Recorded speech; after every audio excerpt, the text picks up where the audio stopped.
How to have fun anytime, anywhere. Step 1. Go to ChumbaCasino.com. ChumbaCasino.com. Got it. Step 2. Collect your welcome bonus. Come to Papa welcome bonus. Step 3. Play hundreds of casino-style games for free. That's a lot of games. All for free? Step 4. Unleash your excitement. Chumba Casino has been delivering thrills for over a decade. So claim your free welcome bonus now and live the Chumba life. Visit ChumbaCasino.com. No purchase necessary. VGW Group. Void where prohibited by law. 21 plus. Terms and conditions apply.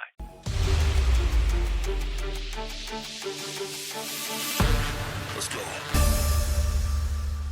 Hey, what's going on? It's Mr. Young. And it's foreign in the building. You're live, bro. How are you? Yes. Alfred, don't like this. Why you say like this? You know it's live when they are late. Excuse me? We are making our entrance fashionably late. No. We want to ensure there's no technical issues. You know, we want to make sure it's a smooth, seamless experience for you guys. We are like essentially WWE on Netflix lah. If it's late, means it's still okay. Bro, they've never been late, I don't think. If they say 12 o'clock, they mean 12 o'clock. If they say 3 a.m., means 3 a.m. lah. Holy Let's give shit, them all the 3 a.m. credit. Like, I do not miss 3 a.m. waking up for wrestling, bro, but you know. But it's okay, like I really feel it's okay, you know, especially when they do the European shows, right? I don't really ever truly watch Netflix Raw live or SmackDown or NXT because, like, I mean, for us, it's in the morning, like a lot of us have to work, right? Yep. It's very interesting because like it now reflects our Netflix habits. We do not watch Netflix on appointment viewing at this time as watch, right? No. But we will still enough time to kind of like see at our own time and then make our own assumptions as well. It's way better than before when we had to like, you know, go and look for StarHub or look for alternative methods to watch wrestling. It's much better where we are right now. But of course, still appointment viewing are the PLEs, right? Yes, correct. And here's the thing, right, guys? We have also reflected the Netflix habits in our streaming schedule, bro. We also, at the start of this season, we said we will go live when it's near PLE time, when we want to review or preview the big ones, and we want to live up to that promise. Thanks to you guys who are always watching every single week on our pre-recorded podcasts. But today we will address all of you, like people like Alfred. Thanks for being here, bro. Appreciate it. Zayden, what's up? Zayden says, live? Yes! Very much live. I don't know, I've been so busy, I'm a bit dead lah. But, you know, as far as live on YouTube, yes, we are right now. We are alive, yes. We are alive. And I mean, it's been a while. I mean, I've also just kind of like finally settled down from all my Hari Raya celebrations as well. So it's a good time to kind of catch up with you. And bro, can we all agree that this build to WrestleMania has been too long?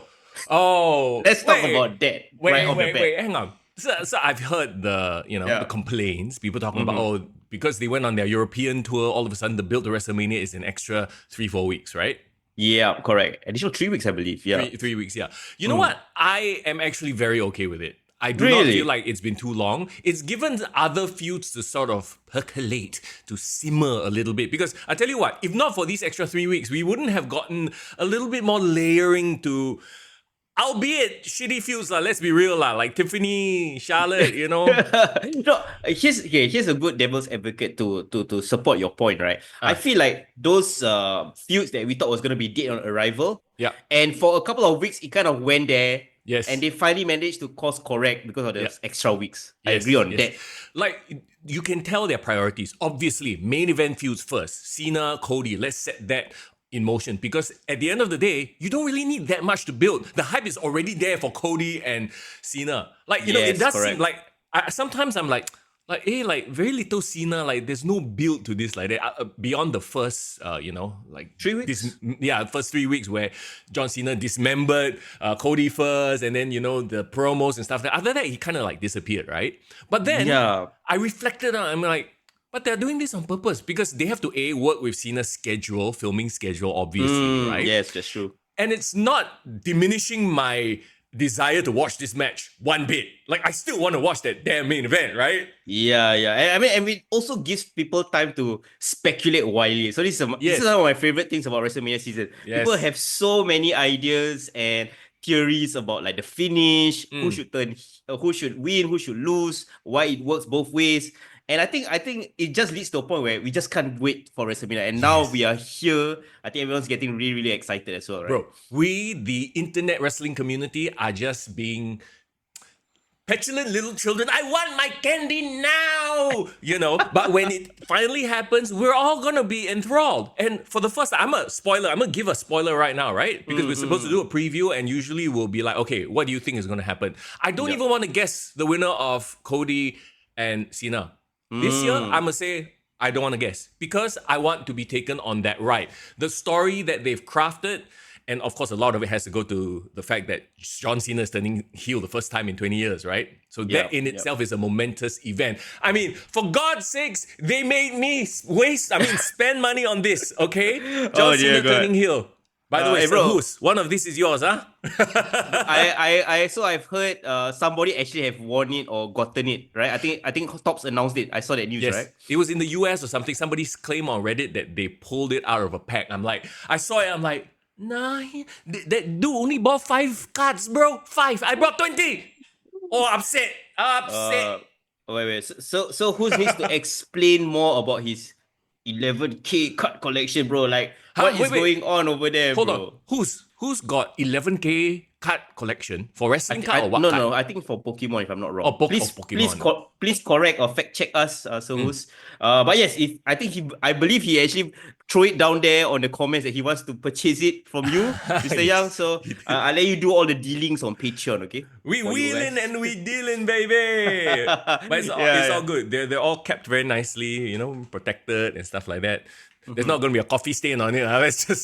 Let's hope so. Can we give a bit more shout outs because I haven't talked to you guys in so long. Shout out to Div, nice to see you. Hey yo. Garrett liked. I hope Cena versus Cody will be a great match. I'm pretty sure it will be a great match. I don't think that's in doubt. But a lot of people are caring more about what's the story that's gonna be told. Yeah. Well, I mean, that's what it is, right? It's cinema at this point. You know, they could have the shittiest match of all time at this point. Nobody would really bat an eyelid. It's kind of like Rock Hogan. You know, like nobody talks about the match. Everyone talks about the moment. Yeah. People always keep saying what or not. If you watch the match with the volume turned down, it's because it's not a good match. Yeah, exactly. So I'm there for the moment. I'm there for the stare down. Yes. I'm there for Cena becoming Winter Soldier. And you know, right, bro? I know this fella has been very, very quiet, almost missing in action. But suddenly over the weekend, he popped up wearing a very interesting shirt. Do you see this, bro? Oh, you talking about the final boss, is it? Yes, the final boss. Yeah. Yes. Here's the thing, right? Bro loves speculation as well. I'm sure he like to start random people going crazy. Yeah. Do you think there's more to it than just he's just randomly wearing a shirt that he likes? Okay. To be fair, yes, he does understand, stirring the rumor mill, right? But I don't think he's that in touch and spends that much time in it. It's probably people in his ear telling him, I think, oh yeah, this will be cool. I don't think he would have worn that shirt if there wasn't some form of discussion happening. Of course, we're talking about him wearing the New Japan shirt, right? Correct. And very interesting timing. Okay, all my New Japan experts in the chat, I know who you guys are. Over the weekend, there was a New Japan event, which was apparently Tanahashi's final match in America. I think he lost to Takeshita. Yes. I can't remember the name of the New Japan event itself. So that happened around the exact same time The Rock posted about New Japan, right? Wearing his shirt. So now, wild speculation, the internet goes crazy with these kind of stories. They're saying, could it be a possibility in the final year of John Cena's run in WWE? Could they finally do that dream match that people have been talking about? Because the comparison, right, for New Japan is Tanahashi has always been the John Cena of New Japan. Yes. Is it possible in the wildest dream that this could potentially happen? Just like a one-off, one night in Japan kind of thing. One night in Japan. You know what? I don't even doubt that if The Rock went and met with the heads of New Japan and they're like, yeah, let's make a deal. Let's do something. Let's do a Forbidden Door and actually make it work. And Tanahashi is that guy, bro. When you say meet the people from New Japan, it's meet Tanahashi. Yeah, he's the guy, right? Yeah, exactly. Yeah. I mean, it's wild if that happens. And I'm not sure what's going on with the AEW and New Japan Forbidden Door partnership. It's still a thing, right? Yes, it is. Right? But you know that the current narrative is that basically AEW Tony Khan has just stripped New Japan of all its talent, signed them over, and not built them to anything bigger than they were already. If anything, they've diminished them, right? I mean, the partnership has been nothing but bad for New Japan.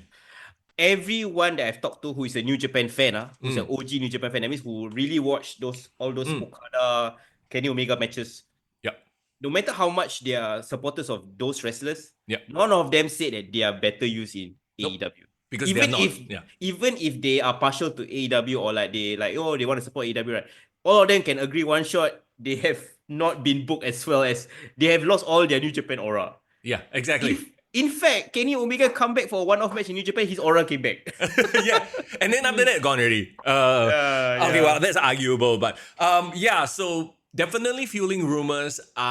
If The Rock wanted it to happen, it will happen lah. Let's just put it that way. I think he's powerful enough. You know, with TKO's backing and him being an international superstar, if they wanted to do a one-off match, though, knowing them, I mean, just do a freaking WWE Forbidden Door with New Japan. It would break the internet. It will legit break the internet. Bro, one shot of Tanahashi appearing ringside at WrestleMania, enough to... That's it. Bro, and then Tony Khan, like what Alfred said, Tony Khan will be crying with his millions. No! What's going on? That's wild, bro. Okay, I know we kind of sidetracked, but the point I was trying to make is, you know, if nothing else, The Rock better show his dumb ass. Hello, it is Ryan, and we could all use an extra bright spot in our day, couldn't we? Just to make up for things like sitting in traffic, doing the dishes, counting your steps, you know, all the mundane stuff. That is why I'm such a big fan of Chumba Casino. Chumba Casino has all your favorite social casino-style games that you can play for free anytime, anywhere with daily bonuses. That should brighten your day a little. Actually, a lot. So sign up now at ChumbaCasino.com. That's ChumbaCasino.com. No purchase necessary. VGW Group. Void where prohibited by law. See terms and conditions. 18+. In WrestleMania after like completely MIAing since Elimination Chamber, bro. As long as he don't freaking drink before going out to cut promo, okay already. Yeah, he needs to be there and somebody needs to get his ass handed to him because of a receipt. I wish Travis Scott needs to be there as well. Oh, yes, 100%. Huh? Yeah. Zayden says, speaking of New Japan, Zack Sabre Jr. is coming to SPW. That's right, the new SPW event. Is it Mayhem, right? Yeah. I think SPW Mayhem, correct. So it's happening end of May. Bro, that's a big gap. I think this is the biggest star that has come to Singapore since Kenny Omega, right? If I'm not wrong. Yes, correct. Big deal. It's a big deal. Yeah. So congrats to SPW. That's a great catch. Can't wait to see that, Brad. For sure. Can't wait. Okay, so there you go. There's some of the sort of odds and ends as far as the wrestling news cycle is concerned. Before we get into the WrestleMania weekend, before we even get to just a bit about the current state of AEW, because I caught the highlights. Or lowlights, I suppose. Oh no. What went down at Dynasty, right? Yeah. I don't know if you have been obsessed, but I have been obsessed with this entire this season of America and the tariff war. The trade war, whatever you want to call it, right? Have you seen what has happened on TikTok? Bro, for some wild second, I thought you said I have been obsessed with what's going on in AEW. I was like, whoa, what? Okay. No, bro. This trade war stuff is more exciting than in AEW. Yeah. Okay. Give me the Cliff Notes version. I know what's happening with the terrorists. I know they are slapping tariffs left, right, front, and center to each other. China and of course, the big argument is that you slap tariffs on other countries, it actually hurts the Americans because the people who are importing, the small businesses that are importing, they are the ones who have to foot the bill for the tariffs, right? This benefits nobody but the administration, and then the administration also like, oh my god, like to be honest, for the most part, right? I've always been like, okay, I don't support Trump. I don't hate. You know how people can hate Trump and some people can be really diehard MAGA supporters, right? Yep. I get it. For me, I've always been like, let's just sit on the sidelines, try to be objective about it. Biden is too old. Yeah, he's definitely too old. Blah blah blah. Like I haven't been truly like on one side or the other. I don't know if you felt the sentiment shift away from the good old USA. Like right now, essentially the rest of the world is like, what the f*** are you doing? Yeah, exactly. And thanks to you, Mr. Young, because you have got me on the I Shall Speed rabbit hole. I love the fact that the government is doing like all this nonsense, right? And the one that is kind of achieving diplomacy between the two countries is I Shall Speed. No, and it's a very weird confluence of events. And of course, conspiracy theories will say conspiracy. Yeah. But if you look at the timeline, like, oh my God, here we go. Kick to the current affairs. Let's do it. My God, Edison. Thanks for coming out with that. Right. If you think about the timeline, first you had the TikTok ban, right? Yeah. And then you had a huge number of youths. Let's face it, a lot of people on TikTok, actually not really, they are middle-aged people on TikTok migrating to Red Note. Do you remember this? Correct, little red note, yeah. Xiaohongshu. And then that's why they found out, hey, China is not some farming country. They are skyscrapers. They're doing economically very well for themselves, right? Yeah, it's not the Chongqing, third wow. world. It's not the third world country that Trump and the US have been propagandizing for the past decade, right? Yep. And then there was Red Note, and then of course they backed off on the TikTok ban. And then I show Speed going over and showing the world. Literally, I'm walking around the streets of China, and it's not what people have said it was. And then now, oh my God, this next chapter, then you got Trump slapping on the tariffs and all that kind of stuff, right? You got JD Vance calling Chinese peasants, whatever, right? It's really turned the narrative the other way. And what is crazy right now on TikTok, all the manufacturers are going direct. This is crazy. So, okay. this is something we all know. Everything we have is made in China. Let's be real. Right? Like 80%, probably 90% of the shit we all wear and own is from China in some Bro, fashion. you think this smartphone is from America, bro? Yeah. The parts are from China, bro. Come on. What's going on? China has the manufacturing because in the past 30 years, they've built up that manufacturing base and skills and knowledge. And then there Trump is going, oh, we can build that in 5 years, please. Relax, bro. Relax. You're not building iPhones in the US anytime soon, but they already backed off on electronics. The crazy thing, though, is everything else. Luxury goods, little knickknacks, clothing, right? Now, if you go on TikTok, there is this wave of all these manufacturing plants from China talking directly to consumers. So this is like the craziest turn in the trade war. Just go on TikTok, you'll see it. So essentially, you can buy like a t-shirt for $2, and they are and these are brand, and this is something we all kind of knew already. You don't need to go to like freaking Amazon and go through like the third party, right? Like the go-between guy. Just go directly to the factories and say, I want to buy directly from a factory outlet, right? Yeah, before then, you had to go through, like, let's say, for example, oh, is my mic soft? Is the only thing that's soft. LOL! What? Okay. I jacked my mic up a little bit. I scared. I didn't want to drown other people out. I see. So if Mr. Young is soft, is foreign loud? You know what I mean? Am I loud? Soft. SAWFT.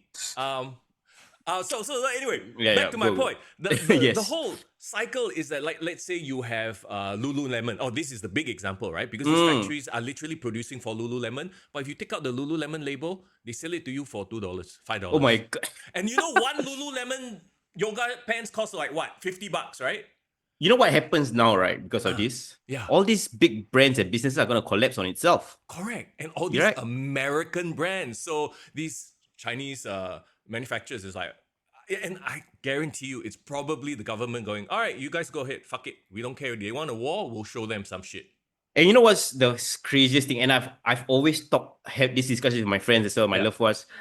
I am not a slave of consumerism. I know myself, right? I will not buy something just because it's the brand says it. You know what I mean? So, for example, I love The Rock, right? I will never, no offense, buy any of his Under Armour shit.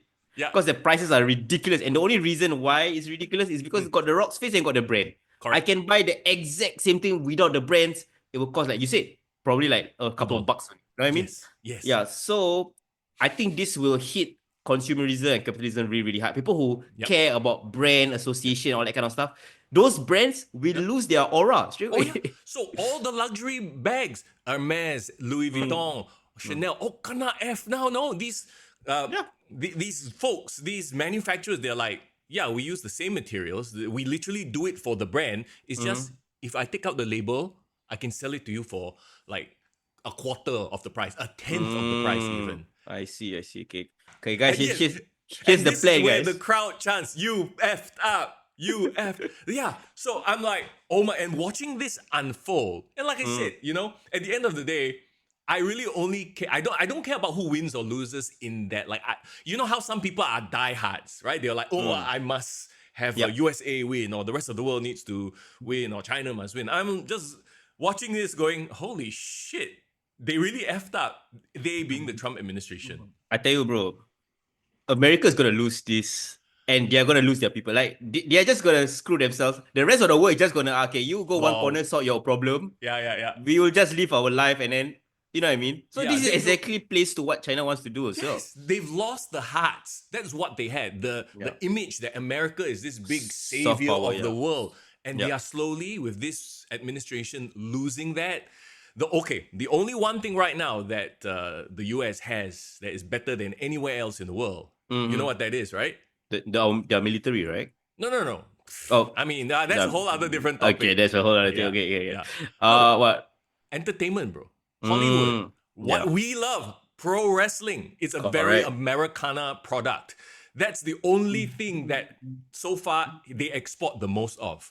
Bro, don't be surprised, bro, if wrestling is gonna be the key to diplomacy Oh, for my America. America, the only way they can repair their image is to put on great Wrestlemania matches for free. No, not free. No.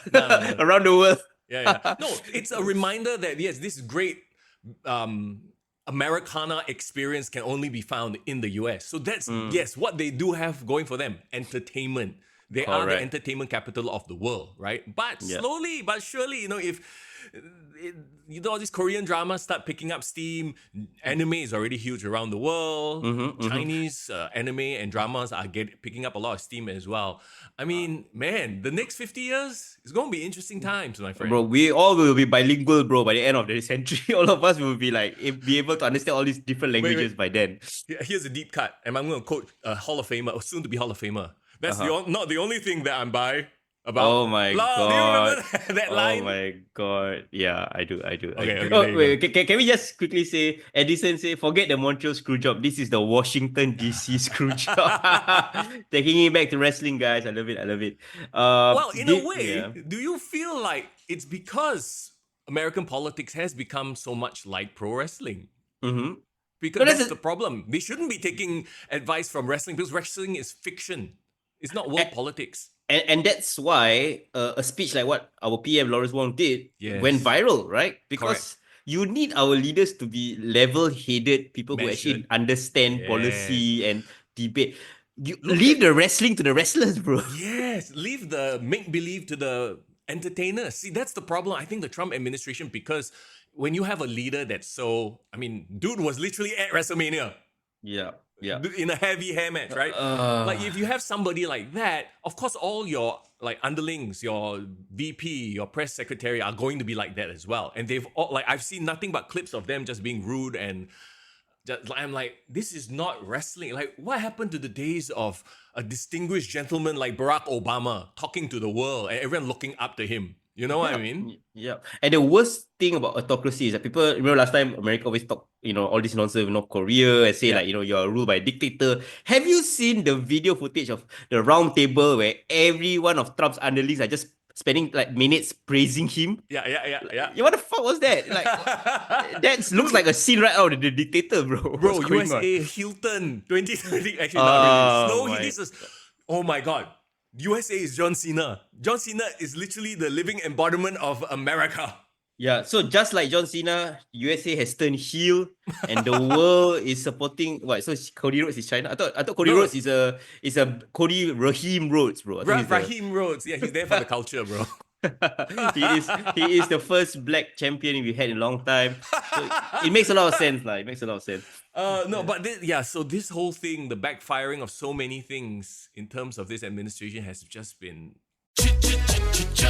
Looking for excitement? Chumba Casino is here. Play anytime, play anywhere. Play on the train, play at the store, play at home, play when you're bored. Play today for your chance to win and get daily bonuses when you log in. So what are you waiting for? Don't delay. Chumba Casino is free to play. Experience social gameplay like never before. Go to Chumba Casino right now to play hundreds of games, including online slots, bingo, Slingo, and more. Live the Chumba life at ChumbaCasino.com. No purchase necessary. VGW Group. Void where prohibited by law. 21 plus. Terms and conditions apply.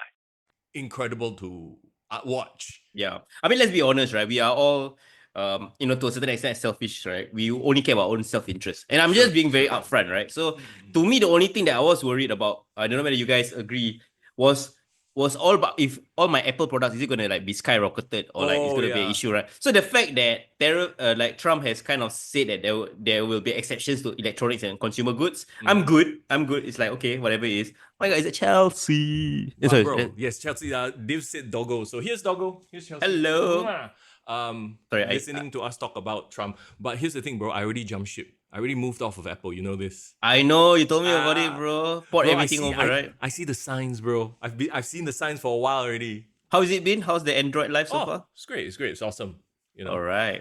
I don't miss anything about Apple lah. That's the thing. Yeah. You don't have any Apple products that you use right now, right? I still do lah. I have an iPad that I use as like a spare monitor. Okay. But you know what? Like, I think it's been very interesting to watch because as like politics and all these things kind of like affect us to a certain extent, I wonder how it will affect our viewing habits as well. How it seeps into entertainment, right? Because right now, I'm sure wrestling is doing a lot of great things to kind of like reach out to the world, right? We are becoming more globalized, what WWE is doing.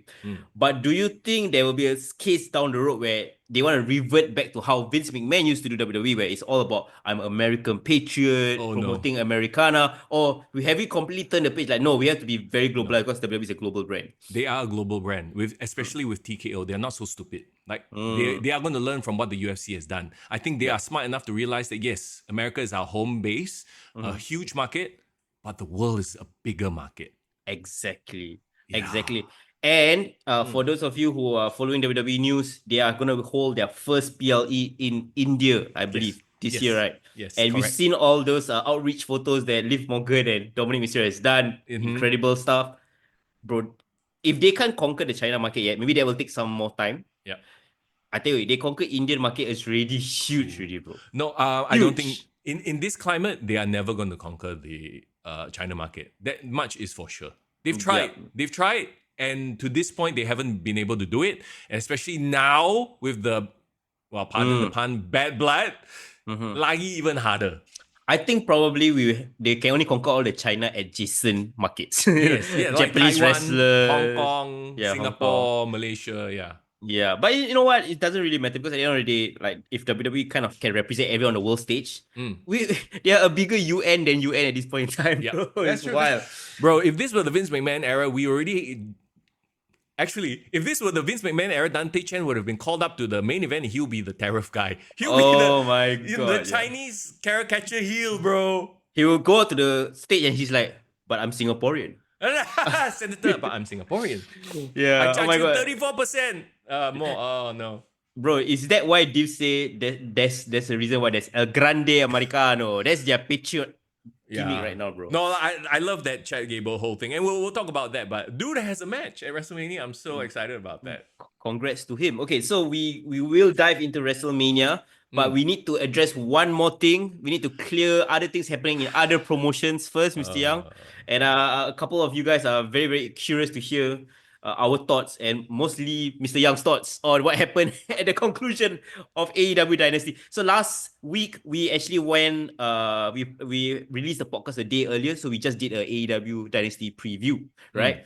We didn't do a review because, let's be honest, we didn't watch it. So, but we saw the ending of Dynasty, and you know what? The whole internet wrestling community had lots of things to say about that ending. Yeah. To be honest, there isn't much to say because I'm just not connected to this anymore. It's very hard because again, it's insulting people's intelligence. Like the Young Bucks coming back to say out to beat up Swerve, and now they are auditioning for the Death Riders in a way. Like what the hell? Aren't you supposed to be for the company? You are the EVPs of the company, and this group is trying to take over the company, so you team with them? Right? That's my reaction. Or are they pretending so that they can turn face by defeating the Death Riders? Is that where it's going? I don't know. Like none of it leads to a suitable conclusion. You know what? I'm gonna approach this from a different angle. Sure. I mean, usually we start off by shitting on AEW, but I'm gonna approach this with a different angle. You mean objectively stating facts? Yes. If I was the booker, if I was AEW, Tony Khan, and I want to hear all your thoughts as well on the chat. Please share your thoughts on how would you fix this mess. But if it was me, right, I will build the company around Swerve. Hard for me to admit this, but I will build a company around Hangman Page. Sure. Because I feel like Hangman Page still represents a lot of what AEW is, for better or for worse, but he's part of that new generation. I will build it around Will Ospreay. These three are my main guys, and I will build it around like the women's division who actually have very good talents as well, but they're not being showcased. So like, for example, Tony Storm is that centerpiece right now. you actually have really good stars around her that needs to be built. And I'd rather they focus on that next generation of like wrestlers. Like Takeshita even, like they want to have one token Japanese guy but make it Takeshita, not freaking Ishii or freaking Shibata. I love Shibata, but a bit old already, you know what I mean? Yeah. Like they have that generation, push them to the forefront. That's what WWE did with Roman Reigns, right? In 2015, they pushed aside all the like all the main players that has been there for a while. Like John Cena started going down the mid-card, and then they started trying to push the future. They have to focus on that because right now, a lot of I would say like the starting foundation members of AEW, like those Chris Jericho's, Kenny Omega, they've had their run, right? Yep. Even we had to acknowledge Chris Jericho at this point in time doesn't feel he fits AEW. Like AEW doesn't need Chris Jericho already. He already had done his job on building that legacy for himself and AEW at the beginning. So they need to focus on these people. And the longer they stay on the first generation of AEW wrestlers, aka the Young Bucks, John Moxley, and even all these veterans like Adam Copeland, like they are not supposed to be the main selling point star. They're supposed to be supporting, They are supposed to be there to prop up the next generation. And this is the problem we saw with WCW, right? And TNA, they only relied on the established stars, never actually building up new stars. And it's the exact same problem. And here's the thing. I agree 100% with everything you said. Bro, we've said this for years. At this point. What makes us think that anything will change in 2025? The only thing that might force Tony Khan to change is if he loses his TV deal, right? At this point, if money is not an issue, then what is his motivation to change, to do better? There is no motivation. So you just continue doing it. And that's why they're hemorrhaging viewers, they're hemorrhaging people going to events. Yeah. And I think what will change for him is if he gets blackballed by the rest of the industry. Sure. You know what I mean? Sure. Like if people... Imagine he trying to sign a wrestler and there's a wrestler saying, No, but see, for every one of that, there'll be 5 others who will say, yeah, of course, I want my payday. For every one who rejects, there'll be one Mercedes Moné. Then you'll be like, oh my God, I got Sasha Banks. You know what I mean? So it is a perpetual cycle because he has the money. The second the money dries up, that's when we'll see whether these people will be loyal or not.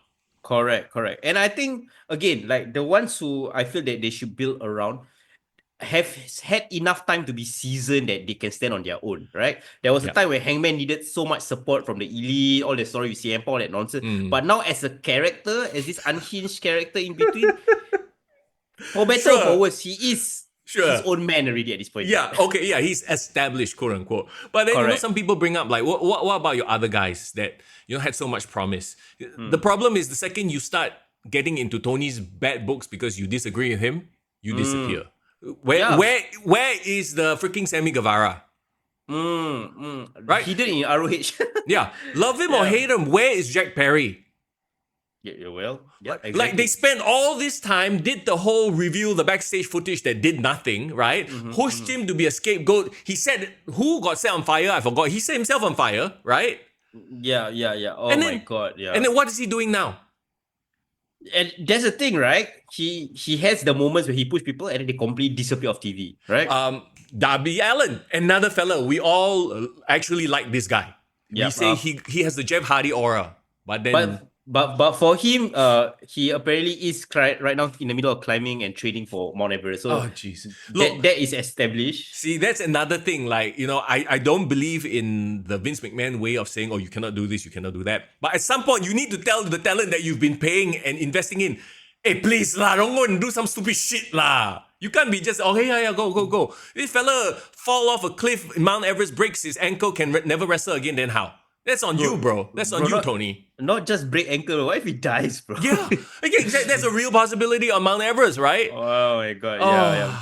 But you know what? At the end of the day, I feel like if AEW kind of, regresses, I still feel that there will be other companies that will step up to be that number 2, right? Whether it's TNA right now, they are doing relatively well, but they do have their issues. Or New Japan, that is really trying to get back into relevance. And you never know if New Japan circumvents AEW and suddenly have a partnership with WWE. Yeah. And they have the history there as well. Oh my God. That can actually bring New Japan back. For there was a period where New Japan was the clear number 2 in the whole wrestling world. Agree. So we shall see. Zayden says he's losing wrestlers left, right, and center. Yes, Malachi is back in WWE, returning at WrestleMania maybe. That's exciting. Miro or Rusev. Yeah. And again, the thing is, I've always talked about them actually having too many wrestlers as well. So I don't hate it. They need to kind of streamline their very bloated roster. It's just that please choose the right people to push. That's what I'm saying. Lol. Oh, and yes, Swerve cares more about F-bombing Booker. As much as like we talk about how Swerve, we love Swerve, he should be the guy, right? And then he goes out there and does a rookie thing like that. Like, you know what I mean? It's like, why would you shit on bringing Booker up? See, and I believe I can't remember who was talking about it. Was it Eric Bischoff or was it Jim Cornette? But or one of these OGs, but I agree 100%. You should never bring up a name of another wrestler, even if you're having a real life feud. Don't bring up their name if you're never ever gonna have a payoff of it. How to have fun anytime, anywhere. Step 1. Go to ChumbaCasino.com. ChumbaCasino.com. Got it. Step 2. Collect your welcome bonus. Come to Papa welcome bonus. Step 3. Play hundreds of casino-style games for free. That's a lot of games. All for free? Step 4. Unleash your excitement. Woohoo! Chumba Casino has been delivering thrills for over a decade. So claim your free welcome bonus now and live the Chumba life. Visit ChumbaCasino.com. No purchase necessary. VGW Group. Void where prohibited by law. 21 plus. Terms and conditions apply. You will never make money. Booker is not even in your company. Yeah. It's Booker T himself who said it, I believe so. Oh, it's Booker T. Yeah, oh, there you go. It makes sense, right? It's like them AEW showing the footage of CM Punk. He's not in your company anymore. You cannot make money from this. Why are you? Yeah. So what essentially you're doing is being petty. Yeah, you are exactly. just doing things to acting like a child. Right? Oh dear God, yeah. And here's the thing, right? I love Booker T's reaction to it. He actually gave a very measured response. Yes. A true veteran's response. His advice to Swerve is that, bro, do not waste your main event time, your TV time calling out, wrestlers that's not even your company. Yeah. Use it, build your feud. Like there's no payoff to this, right? Like he's not even part, right? Like you said. So there's no point unless suddenly Booker T does a one-off appearance. Then that's great. Yeah, but we know that it's never going to happen. He's literally working in NXT, right? Yeah. And usually the time after the main event, off camera, you are rah-rahing the crowd. You're making an impression, thanking the crowd for coming down. Oh, we love you, whatever town, blah blah blah, that kind of thing, right? Exactly. So I've just got out there and F Booker T for no reason. And I wonder if maybe that's because he knows that crowd it works for that crowd. And it also is an indictment of the people who watch this product. Yeah, and that's the thing, right? AEW has clearly settled into almost exclusive audience, right? Yep. Yeah, it's like, people who are ride or die with the Elite, with Tony Khan and what he's doing. And that's great, right? I would say NXT also is almost like a ride or die audience, right? But the thing is, right, you can do that without like trying to sabotage other people. And I know people say that it's a kind of contradictory thing to say because people also shit on AEW while praising WWE, right? Yeah. Sometimes we also do it as well. But what I'm trying to say is like, if they really have a great product and they believe in their product, focus on it, make it the best that it can be. People will notice them. So people will give their plaudits them. So you do not need to, seek that validation from anywhere else. Because at the end of the day, like CM Punk said, working with children. Exactly. Like what at the end of the day, exactly. Zayden said it. Like that's all that is. It really sums up the entire culture in AEW at this point. You have some people trying to make it work. For sure. There are a lot of talents that they're succeeding because of themselves. And okay, so let's just put a bow on the whole Young Bucks thing. It's just even the AEW diehards are like, what the fuck is this? Yeah, exactly. Yeah. Even the AEW diehards, right? No, they have been what the fuck with the Death Rider storyline, which is universally panned by everyone. Okay. And let me play devil's advocate just for 1 second. I'm going to actually try to maybe ruminate, maybe justify these booking decisions, right? Are they trying to make Jon Moxley and this whole thing so despised? And in a way, then you say that even the AEW fan base hates it, means it's working, ma. It means, heel heat, right? That's okay. I'm trying to argue for them now, right? Okay, go for it. So that whoever beats Jon Moxley finally at All In Texas, right? That's their big WrestleMania. which apparently they moved it to an afternoon show. Is that right? Did I read that right? I have no idea, but I know it's in Texas. Yeah. Yeah. Let me Google that in a second. But Yep. the person who beats them becomes like the biggest ultra babyface in the world. Like, okay, do you buy that sort of booking philosophy, I suppose? If that's the payoff, I understand what Tony Khan is trying to do. But we still have two more pay-per-views in between? Wait, Forbidden Door is pushed back this year. I think it's in August. So we still have Double or Nothing. So what would it like? Would it be like a waste of a main event spot if like we all know like John Moxley is not dropping his belt at Double or Nothing? Or are they gonna do like a Anarchy in the arena match so that technically John Moxley doesn't have to defend the title? Maybe that's what they're doing, right? The point is, how are they going to hold the audience attention for the next 2-3 months until all it? So that's the thing. I was thinking about that. I'm like, okay, maybe they have a plan. But then, no plan is worth losing audience if that's the payoff. You know what I mean? Like, there's a difference with a hated heel holding a title belt. WWE has done it for so long. Roman Reigns, for example, right? Yep. Extended title reign so that you want Cody to win. But in between, there are so many interesting developments and storylines. Whereas in this case, it's just the most boring faction, like holding on to the belts and doing stupid shit. You know what I'm annoyed by the faction the most? If the faction develop the other supporting characters within the faction, right? Yeah. It's still be something because that's what made the bloodline work, right? Yes. While the bloodline is all about Roman Reigns, but then you saw the rise of Jey Uso, you saw Jimmy Uso, you saw Sami Zayn. Yes. Right? Solo even to a certain extent. Yeah. Correct. I have not seen anything from Claudio, bro. Bro, can From we just all agree that even though like for some reason we thought Claudio was great, and then it turns out like No, he is a great wrestler, and I thought he was produced well in WWE, but just wasn't given a chance to like go to the next level. There's a reason. Now now you have free reign. Apparently they can do whatever they want. Him, Pac, and Wheeler. Oh God.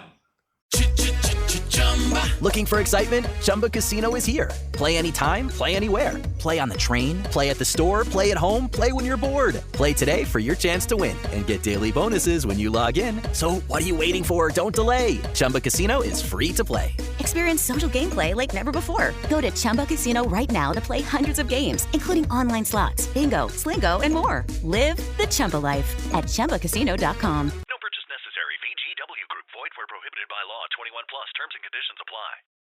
Yeah, they're just, I don't know. Let me quickly mention AEW All In is at 3 p.m. Eastern Time. So afternoon pay-per-view. Really? Why? To avoid WWE Saturday Night Main Event XL. It's the same day. Yes. WWE essentially counter-programmed their big WrestleMania with Saturday night's main event. Ooh! And bro, talk about petty. I mean, that's hilarious. But why not? If you can, why not? Right? Yeah. This is just WWE bullying AEW, but I love it because I think the fact that AEW budge on it says a lot, though, right? Oh yeah, for sure. If I was the AEW owner, I say, okay, this is my schedule. I already booked at this time. I don't care whatever else is on TV at that time. I trust my product enough that it can sell. He doesn't. He's like, oh fuck, no, shit. Let's make it afternoon. Yeah, because remember, there was a time when AEW and NXT was, going head to head. Yep. They didn't change themselves, but people were watching more of AEW. Yes. Well, that was when AEW was still fresh and new and they had arguably a good product. Or I would say a new product. I would say it was a good product at that point. Yeah, fresh and new product. Yeah, sure. Let's go with that. Yeah. Very interestingly, a lot of people say that Darby Allin is the savior. So that is if he survives Mount Everest. Another way as well is that they are having the Owen Hart Cup tournament at this point in time. So they already have Will Ospreay calling his shot. So it could also potentially be Will Ospreay. And you do not know whether Swerve Strickland is completely left the title scene. Maybe he could win the title. So I don't know. I just hope to God somebody beats John Moxley, because until then, you know what to expect from AEW. There's nothing from AEW that will be like, wow, I need to watch, Yeah. Wait, what about FTR turning heel on Edge? Bro, I actually watched that Collision episode, this past weekend. I actually listened to their explanation for that, right? I didn't hate it. I thought them turning heel made a lot of sense. I think they were using the example of how they actually sacrificed a bit of their tag team career to kind of support Edge in his world title. That all makes sense, right? Sure. And I thought it was okay. It was good. But the problem with that was, first of all, it happened in Collision. So clearly, it's not a priority for Tony Khan. Nope. Second of all, right, you have had FTR, who was like one of the most beloved tag teams in 2022, 2023 when Punk was around. And then the whole of 2024, right, they did nothing. And then now they're trying to tie it to the fact that because they were supporting Adam Copeland, right? Yeah. But I just felt like they need to rebuild themselves. They are not on the level that they were just 2 years ago. It's like the New Day, right? The New Day turned heel, became interesting, but they needed follow-up. So I do not hate it, but I hate what people are predicting is going to happen. And obviously, like, you know, it's, I don't say it's obvious, but it makes sense in terms of why I would actually support that is because if you don't watch AEW, but you saw that match on the match card at All In, I would be interested in FTR versus Edge and Christian. That's where you're going, right? Yep. Yeah. So now we've slowly seen the hierarchy turn on Christian, right? So does Christian Cage become a babyface again? What's I guess, or it's not so much he becomes a babyface. It's just that we are all shades of grey. You know, they'll make up somehow. I'm sure. You know what? I don't hate the premise, but I hate the build.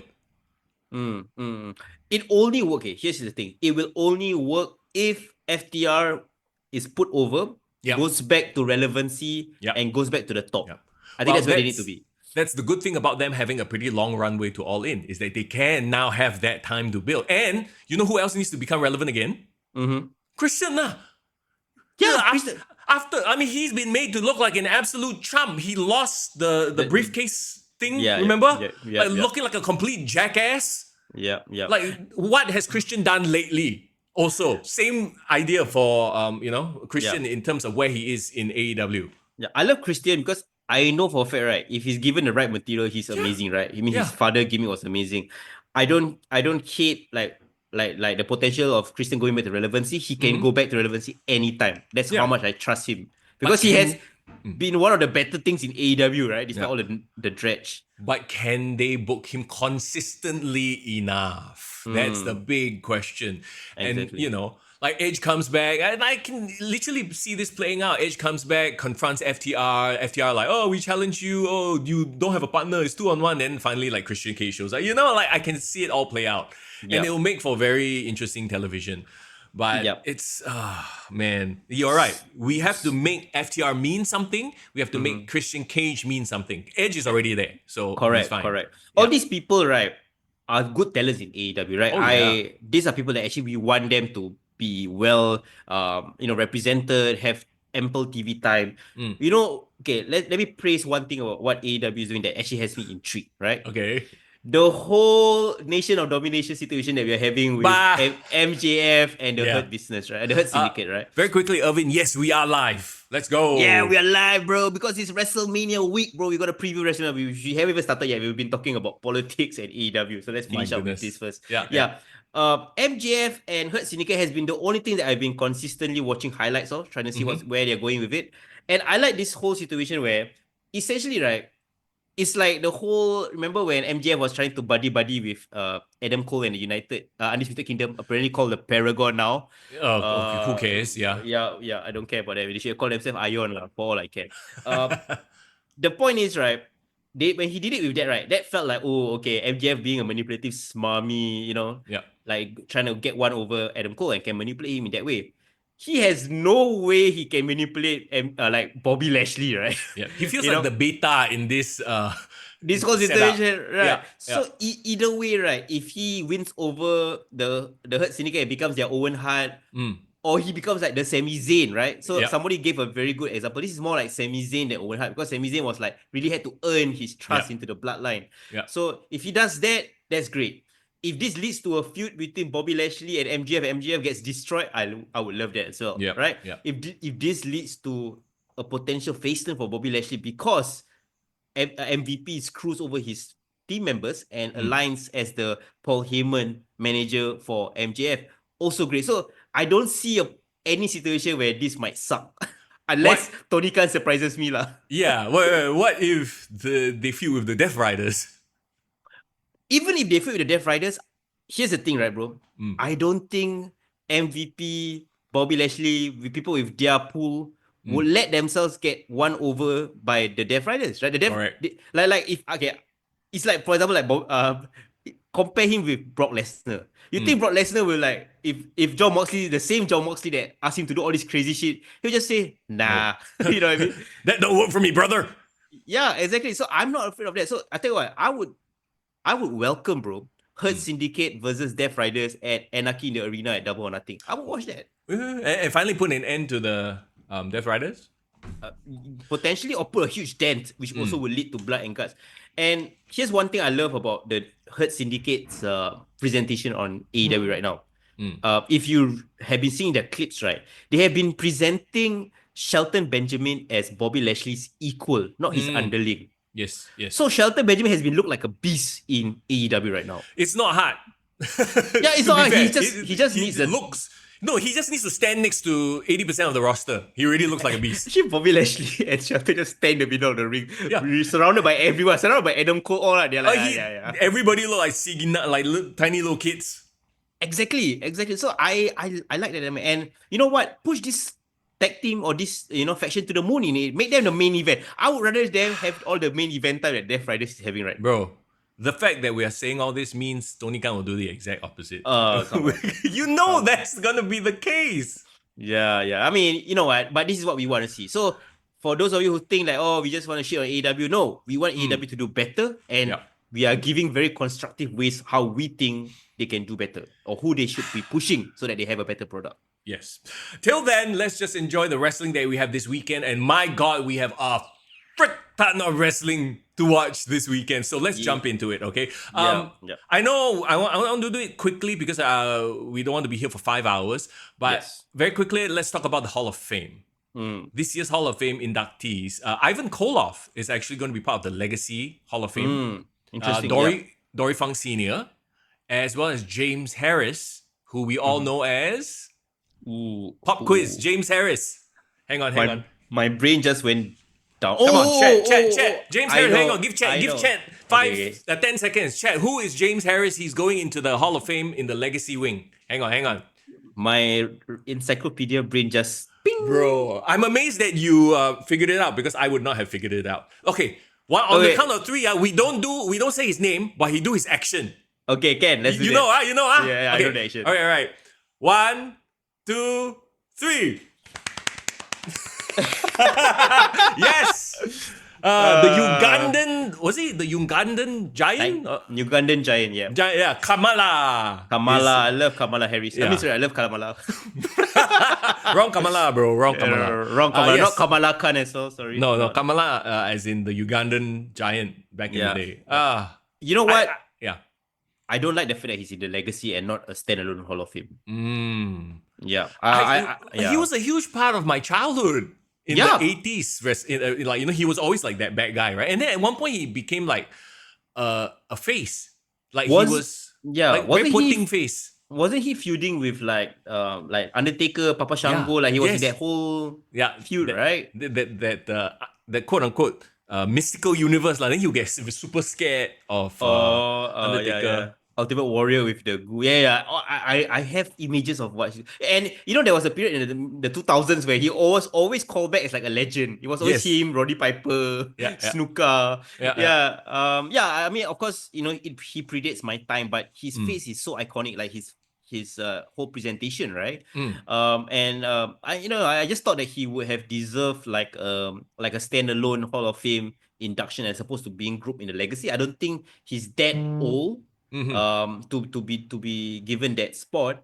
And I've heard some sad news like in his later years. Apparently he got diabetes or something that forced him he had to amputate his legs, right? Yes, correct. So I just wish that it's a bit late lah. Like he should have been given his flowers way earlier when he was still alive. And I do hope that more people learn about Kamala, because bro, if you watch early New Generation era with Undertaker and all that, Kamala was a huge part, like you said. Yeah, he was there a lot, right? So they're doing something new as well this year, and it kind of makes sense because at the end of the day, you'll start running out of people to induct, huge names to induct into the Hall of Fame. And with this new category, Wow, there are a lot of people to re-induct, as it were. Of course, I'm talking about the immortal moment. Ryan Seacrest here. When you have a busy schedule, it's important to maximize your downtime. One of the best ways to do that is by going to ChumbaCasino.com. Chumba Casino has all your favorite social casino games like spin slots, bingo, and solitaire that you can play for free for a chance to redeem some serious prizes. So hop on to ChumbaCasino.com now and live the Chumba life. Sponsored by Chumba Casino. No purchase necessary. VGW Group. Void where prohibited by law. 21 plus. Terms and conditions apply. Yeah, I love this concept because, right, like you said, right, you can only induct, like, Bret Hart, Shawn Michaels so many times as a person, right? But then 50 years later, right, you do not want people to forget about Bret Hart's legacy. So the best way to continue that is to have his matches, right? Exactly. And as the very first immortal moment, I mean, you know how much I love Bret Hart. You know how much I love this match, one of my favorite matches of all time. I would 100% agree that this should be the first. Yep. I love it as well. And I thought that for this generation of wrestlers, like, for example, there will have been a generation of wrestlers that would have said, like, it should have been Hulk Hogan versus Andre the Giant. That should have been an iconic moment, right? Yes. But for this generation of wrestlers who care a lot about work rate, who care a lot about the art and the storytelling of pro wrestling, this match would have been like number one. And do you think it was also done very strategically? Because talking about like when this match happened, right? This would have been the match a lot of us grew up in terms of it was right in between New Generation and the Attitude Era. This was essentially the birth of Stone Cold Steve Austin.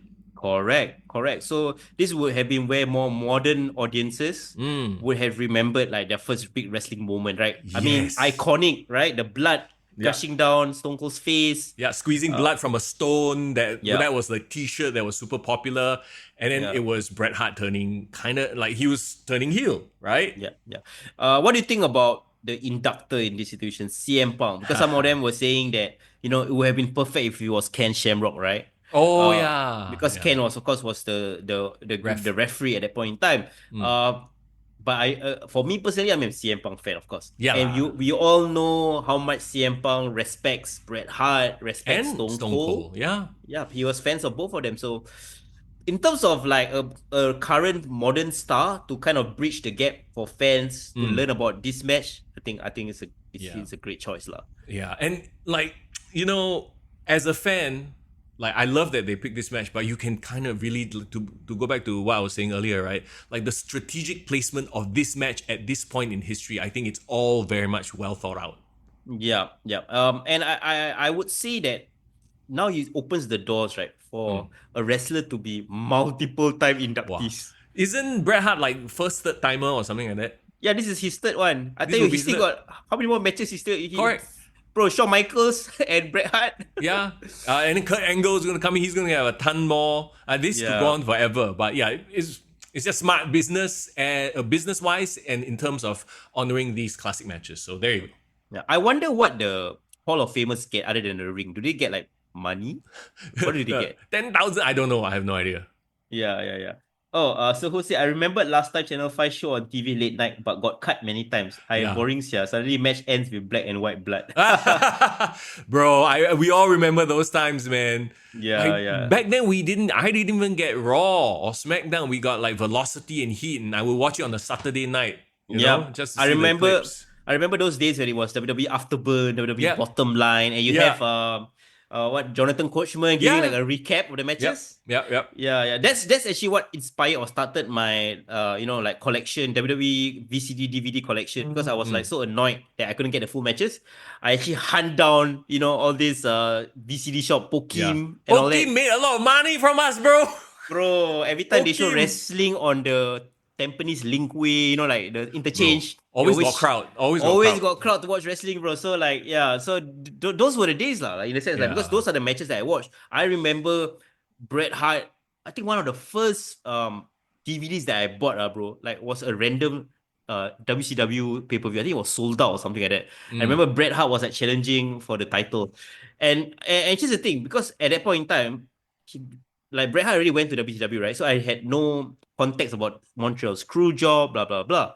You know what was my first memory of Bret Hart? You would not you will not link it, bro. It was like a bit no link. Okay, what? Remember the TV show back in the day, Malcolm in the Middle? Oh my god, yes. He was yes, I remember the episode. Not only the episode, he was in the intro, like TV intro Yeah. scene for the Yeah, show. yeah, Right? yeah. Like at the start of every episode, they will have like the episode intro and there will be the scene of Bret Hart doing the sharpshooter on Chris Benoit. And Yeah. that's like part of the scene. So I was like, Yeah. why is there wrestling on this TV show? And that's how I knew about Bret Hart. So Yeah, lots of memories for me as a like a longtime fan. And one last thing I wanted to say was I love reading. I would consider myself a bookworm. And one of my favorite things to do is read wrestling biographies. Ah, yes. Hands down, my favorite wrestling biography, one of the first ones that I bought or actually borrowed from the National Library of all things, was Bret Hart's biography called My Cartoon Life in Pro Wrestling. It was released in 2006, 2007. Bro, amazing, bro. Amazing. I think I learned so much about pro wrestling just from reading his book. I learned that fella had a lot of affairs on the road, by the way. Wow. A bit of a naughty guy. But, generally, I think it was a great snapshot of wrestling during that period. I rewatched this match recently actually because of the Hall of Fame induction, and you know what? As far as matches goes, this match still holds up. In 2025, you watch it, can't find any fault with it. Bro, not only just the match, right? Remember the breakdown that Bret Hart and Stone Cold did with the Broken Skull sessions? Yes. I love the analysis of it. And you know what? I wish more wrestlers, like, they really need to watch this as part of their training. I think every wrestler, not just America, like all the wrestlers in Singapore, I hope you guys watch it as part of your training. Not because like you have to do the move for move, but it's really the psychology of the wrestling in that match. Yes. Why they're doing what they're doing. And they weren't doing anything outlandishly crazy. Yeah, there was a shot with the bell to the head, and apparently Stone Cold felt nothing. Yeah. Like amazing, right? And that's why I think, no, it's not why I think. I know for a fact that that's why so many wrestlers look up to Bret Hart. And it's always been something that he's been very proud of. He never hurt a single person in the ring, but he made everything look good.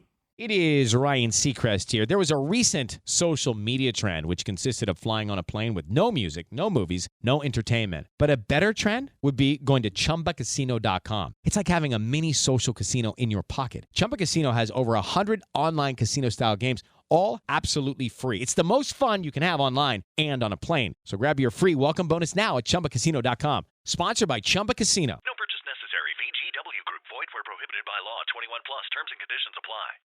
Exactly. And now you have the exact opposite in AEW. Everything looks fake as fuck, but they're hurting each other. Yeah. For real. Like, that's not wrestling. That's not pro wrestling. The art. Yeah. I mean, I loved Bret Hart's philosophy. I tell you, if every wrestler approached it with that, like, my job in the ring is to take care of you, but we will make it look good. Make it look super good, super realistic. I think we've done our job, right? Yes, exactly. Yeah. And you as a viewer, you want to watch wrestling and not worry that someone is really hurt. Yeah. While also suspending the disbelief that they are working together. You know? Yes, exactly. Oh no is right. Okay, let's talk about get on track. the tag team that are being inducted, the Natural Disasters. I remember, so obviously the Natural Disasters, Earthquake and Typhoon, my era, 80s golden era of wrestling, right? They were all like, look at them. They were the very prototypical heel tag team that would dominate. Do you remember Earthquake's finisher? Bro, this is before my time, bro. It was, what is it? Like, when I think back on it, like, how dumb is it? But I don't know, like, as a kid, it made sense, right? It's literally just I believe it was I can't remember if it was a body splash or a leg drop, but it was the setup that was cool. Because, imagine your opponent on the mat, right? Yeah. Earthquake would jump around the prone carcass of his opponent to simulate an earthquake, because the ring would shake, what? So he would be like, he would run around. No, he just jump around the guy, like, boom. And then the guy sells it. Yeah, no, he doesn't sell it, because the whole ring would shake, ma. Oh, shit. So wait, do they make the ring, like, just extra bouncy just so they can reflect it, or what's going on? No, I think he's just that heavy, lah. Oh my god, that's hilarious. And then after he does the dong, dong, dong, dong, then he drops a splash. Oh my god, bro. You know what? So host, you just brought up a great point. My memory of Earthquake is not from WWE. Wait. Shockmaster was Typhoon, though? Was John No, Tenta? wasn't Earthquake. John Tenta is Earthquake or Typhoon? Tenta is Earthquake. Okay. Wait, Oddman so is Typhoon. I see. So Shockmaster is Oddman. Yes, Is I it? believe Shockmaster was Typhoon. I'm sorry, they're all interchangeable. They kind of look similar. but yeah, I guess it predates my era. But I do remember again all the stories through Bret Hart's book, Yeah. thankfully, of his stories about Earthquake. So they felt like such a fun bunch, right? Like so many crazy over the top cast of characters. Like when you think of wrestling as an oddball, like this was the era where everyone was kind of like an oddball, like larger than life, right? So, Cartoonish gimmicks. This was the era. Yeah, exactly. Correct. Yeah, and then he was Tugboat. I don't know if you remember it as a face. Typhoon was Tugboat. He would go poop poop. Bro, The era, bro. It's the era. How we sit through that shit. I mean, like it's like a Saturday morning cartoon, lah. I would say. No, it was very much geared towards kids. And as a kid, of course, you'd be like, hey, baby. Yeah, Yeah, like you like cool. You're like, wow, hey, very cute, very fun one. So yeah, of course, now when we watch it, that's like, Bro, I watched Hi-Fi and I loved it, bro. No regrets, bro. No There you regrets. go. So the natural disasters will be inducted, and then we got Lex Luger. Yeah. Lex Luger was interesting because I think a lot of people were more interested in who was going to be inducting him. Yes. Yeah, but now that's cleared up. It's not going to be Sting. It's going to be DDP. Now we can at least can focus on Lex Luger. What do you remember most about Lex Luger? Like, it's been talked about a lot, right? Like, but I try to remember it from when I was a kid experiencing it, as opposed to, you know, like now as an adult and all the documentaries have come out. Like, I genuinely remember liking him more as the narcissist because it fit him so much better. You know, say what you want about Hulk Hogan and his All-American gimmick, right? Like, only he could have pulled it off because that's what they tried to do with Lex Luger, with the Lex Express, the bus. He would go around America, shake hands, kiss babies, that kind of thing. What Hulk Hogan was doing, but people were just not buying it anymore. Here's the thing about Lex, because again, you know, his run in WWE was predated my time, right? Yeah. So my first memories of him was really Lex in WCW, right? Yeah. So again, like you're right. Like I'm trying to base on just my memory as a child, like watching him in WCW. I just thought he was kind of cool, but kind of like slimy as a character. Like he felt like he reminds me a bit of John Bernthal, like his aura. Like he was a bit of this rugged guy. I think he was in the NWO at that point in time, and then he was kind of with Elizabeth. So he felt like this very dirty late 90s couple. Just to go to that comparison, John Bernthal, to me, has a very caring aura. Like, I don't think that Lex has. That's why he couldn't cut it as a face, you know? Like, John Bernthal, like, you know, he's like rough, he's crazy, he's acting nuts, but it feels like he will always come and protect you, like a big brother, you know? Okay, I get what you mean. I guess I'm guessing more of like his Punisher kind of character. Like, he just don't give a fuck, kind of like. Even as a child, I could get the vibe that he doesn't give a fuck. Like, he was just there, kind of doing his thing. Oh my God. Yeah. Yes, and Lex had a storyline, and I don't know how much was real, but thanks for reminding me, Sir Hoos, where he had a metal plate in his arm. Ooh, I can't remember this. Like he broke his forearm or something like that, so they put in a metal plate. And as a heel, obviously, he would knock people out with his forearm. What? That was his whole. Like he had a narcissist gimmick, then he had the forearm thing, but it didn't work for whatever reason. As a face, he just didn't have the Hulk Hogan charisma. Pull it off. So say what you want about Hulk. At that point, he was the right guy with the right charisma. Lex was not the guy. He was much better as a heel. Yeah, Lex, I think, is more well known for his heel persona, his physique, and I thought he represented WCW as his world champion quite well. Like I don't remember, he was not a world champion in WWE, right? Because he, yes, he was. He? No, wait, I'm trying to think. No, because I know that period him and Bret Hart was like supposed to main event the WrestleMania X, right? WrestleMania 10. But I think he always challenged, but he never won it, right? He never won it, Yeah, but then the crowd just never bought into him enough. Yeah, he became a champion in WCW, and I thought that fit him better. Like, he looks good with the big gold belt, right? Yeah. And of course, I think that's my memory of him. Of course, after he left wrestling, all his drama and demons and all that controversies after the fact. I think he kind of slipped off my memory. When I reconnected with Lex Luger, the crazy thing was I completely forgot about him until when WWE a few years ago announced that he had this Icons, the WWE Icons documentary on the WWE Network. Yeah. And then when I found out that he's actually wheelchair bound, and I found out about his paralysis, I was like, wow. Like, if I were to put myself in his shoes, right, bro, I imagine you're like super jacked and like your whole life you are like this alpha guy, and Yeah. then now you're, bedridden Yeah. or like wheelchair bound. And then suddenly you talk about like him being humbled by religion and all that. I was like, wow, he has so much grace to be able to, be positive in his current situation, because his quality of living essentially has been nerfed, right? Completely. Yeah. Yeah, so a lot of respect for him. Who's brings up a good point as well. He just slammed Yokozuna. That was his highlight in WWF. Yes. He did. On some warship, right? I remember correctly. Yeah. So that was his Hogan slamming Andre moment lah. Him slamming see. Yokozuna.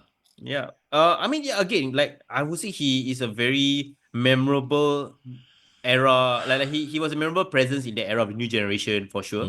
And I think he definitely deserves a place in the Hall of Fame. But my main thing is, I think what is gonna be the most lasting impression from him is, I think, his very inspiring story in the Hall of Fame. That's true. Can you imagine, bro? Because I saw his interview with Chris Van Vliet and like his DDP stuff. He's trying to stand. So he has been training that he can stand from his wheelchair. So can you imagine the pop he will get if he actually stands up from his wheelchair and walks? I think it's bigger than Linda McMahon standing up at WrestleMania 17. Oh bro. my god, what? That's not even a fair comparison. No. This is a wrestling comparison. Jeez. Okay. But yeah, it will be interesting to definitely see him at the Hall of Fame. Okay. The second last one, she is a bit of a, I don't say controversial, but some people have said that, she's only here because she's the wife of Mark, aka The Undertaker, Michelle McCool. Okay. For Michelle, I feel like I have to defer more to you because that was during the time I stopped watching already, right? Like I do remember her here and there. I wasn't really watching WWE when it was like, her and Layla.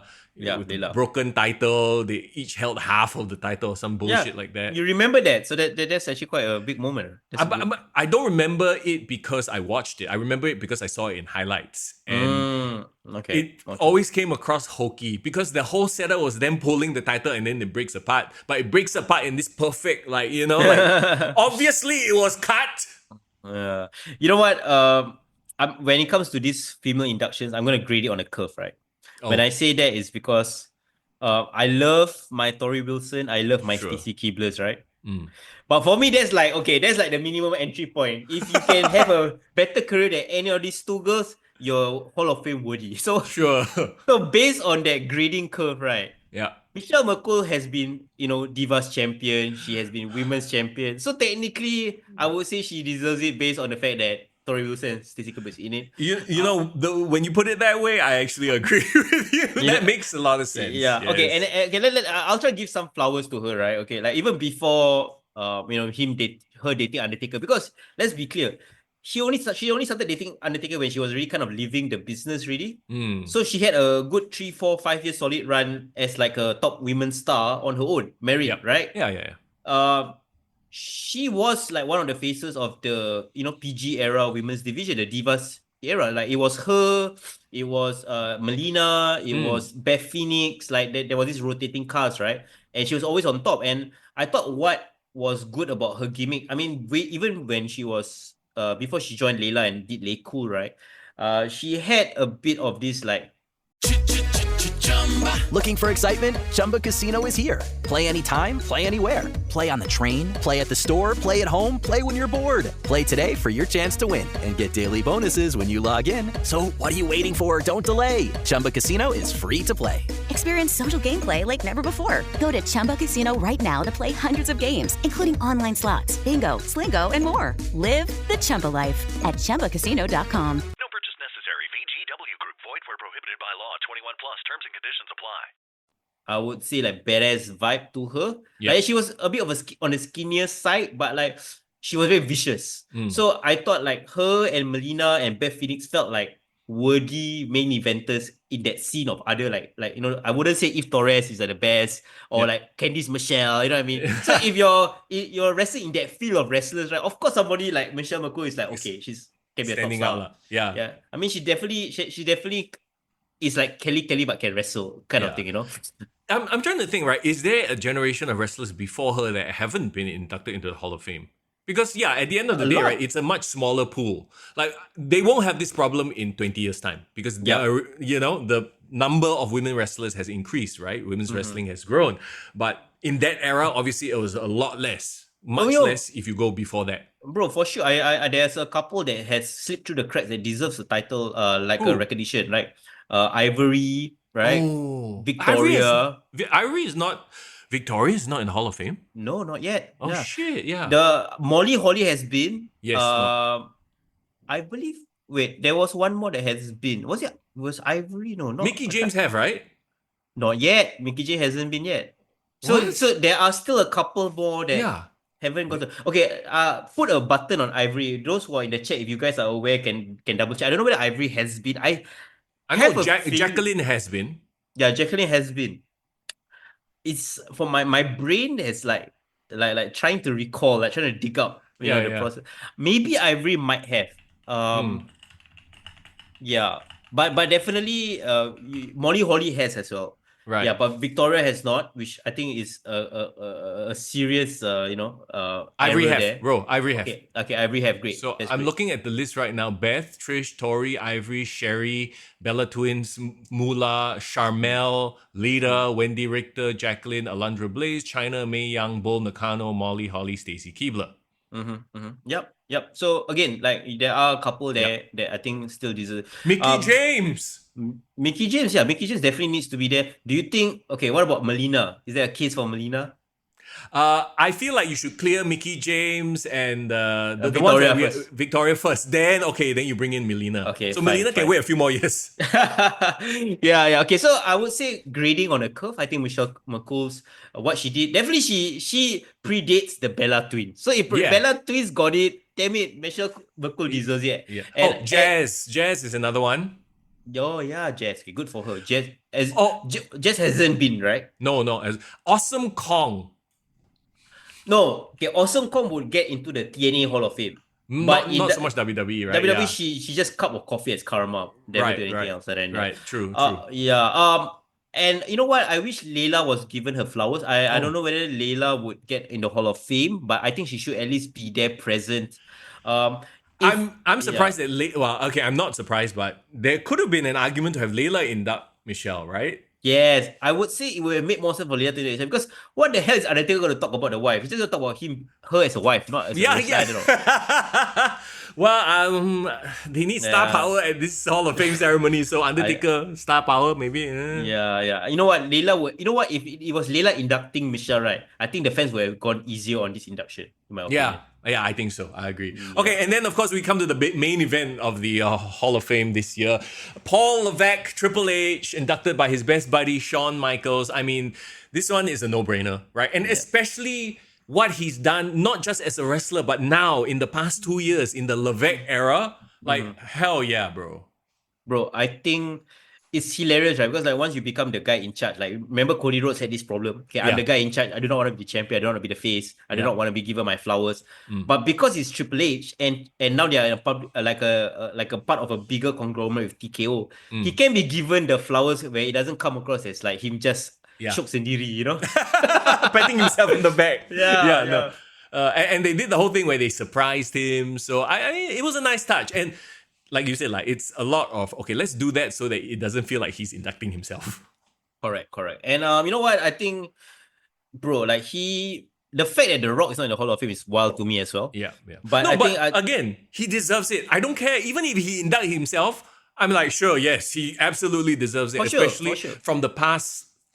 It could be argued that because of Triple H taking over and the storylines that he's built up, right, that TKO's investment was actually like, it's a positive thing. I can't imagine if Vince McMahon was still running it and then this TKO thing happened. Yeah, they would be going global, but the product is shit. Yeah, Triple H actually is responsible for this current era in wrestling. Yeah. If you go even way back to his time in NXT, right, building the next generation of talents. And then the fact that, he has kind of guided a lot of the women's revolution, because a lot of the stuff that happened in NXT with them pushing Sasha, Charlotte, Bayley, all came from Triple H, right? Yeah. So I would say just in terms of impact and influence alone, he is the most influential person in all of pro wrestling, at least in the last decade. Right? Yep. So I think, and that's not even counting his wrestling career. That's wild, right? He has such a big legacy in pro wrestling as a wrestler, Mm-hmm. and then now he's creating this big legacy as like a executive, as the guy steering the visionary behind WWE for the next few decades, right, going forward. So that alone, I think he deserves 2 Hall of Fames. Yeah, and he does. Yeah, and he has 2 Hall of Fame. he has Hall of lah, Fames he already. has lah, He's yeah. going to have 2 Hall of Fame rings, and Yeah. probably a third in the future. Yeah, which WrestleMania match I would say? Oh, end of an era. Yeah. So I mean, it really say own self induct own self. But again, but even if he did that, so what? He deserves it, like 100%. And this is coming from a guy who couldn't stand Triple H back in the day. Oh, bro, I grew up in the Hating him, right? what you call it, the Reign of Terror. Reign of Yeah. Terror Triple H. Yeah, bro, I was that guy that was like, fuck man, Evolution every single day. Fuck, why is Yeah. this guy always in the main event? Yeah. Yeah, so I lived through it, and you know what? I was actually one of those fans that when Triple H had that match with John Cena, and then everyone suddenly the crowd loved Triple H. Yeah. Yeah, I was like, hey, I miss Triple H being cool. So Yeah. you know what I mean? So yeah, so I would say he definitely deserves it. And I would say he's the first ballot Hall of Famer for sure. No one can take that away from him.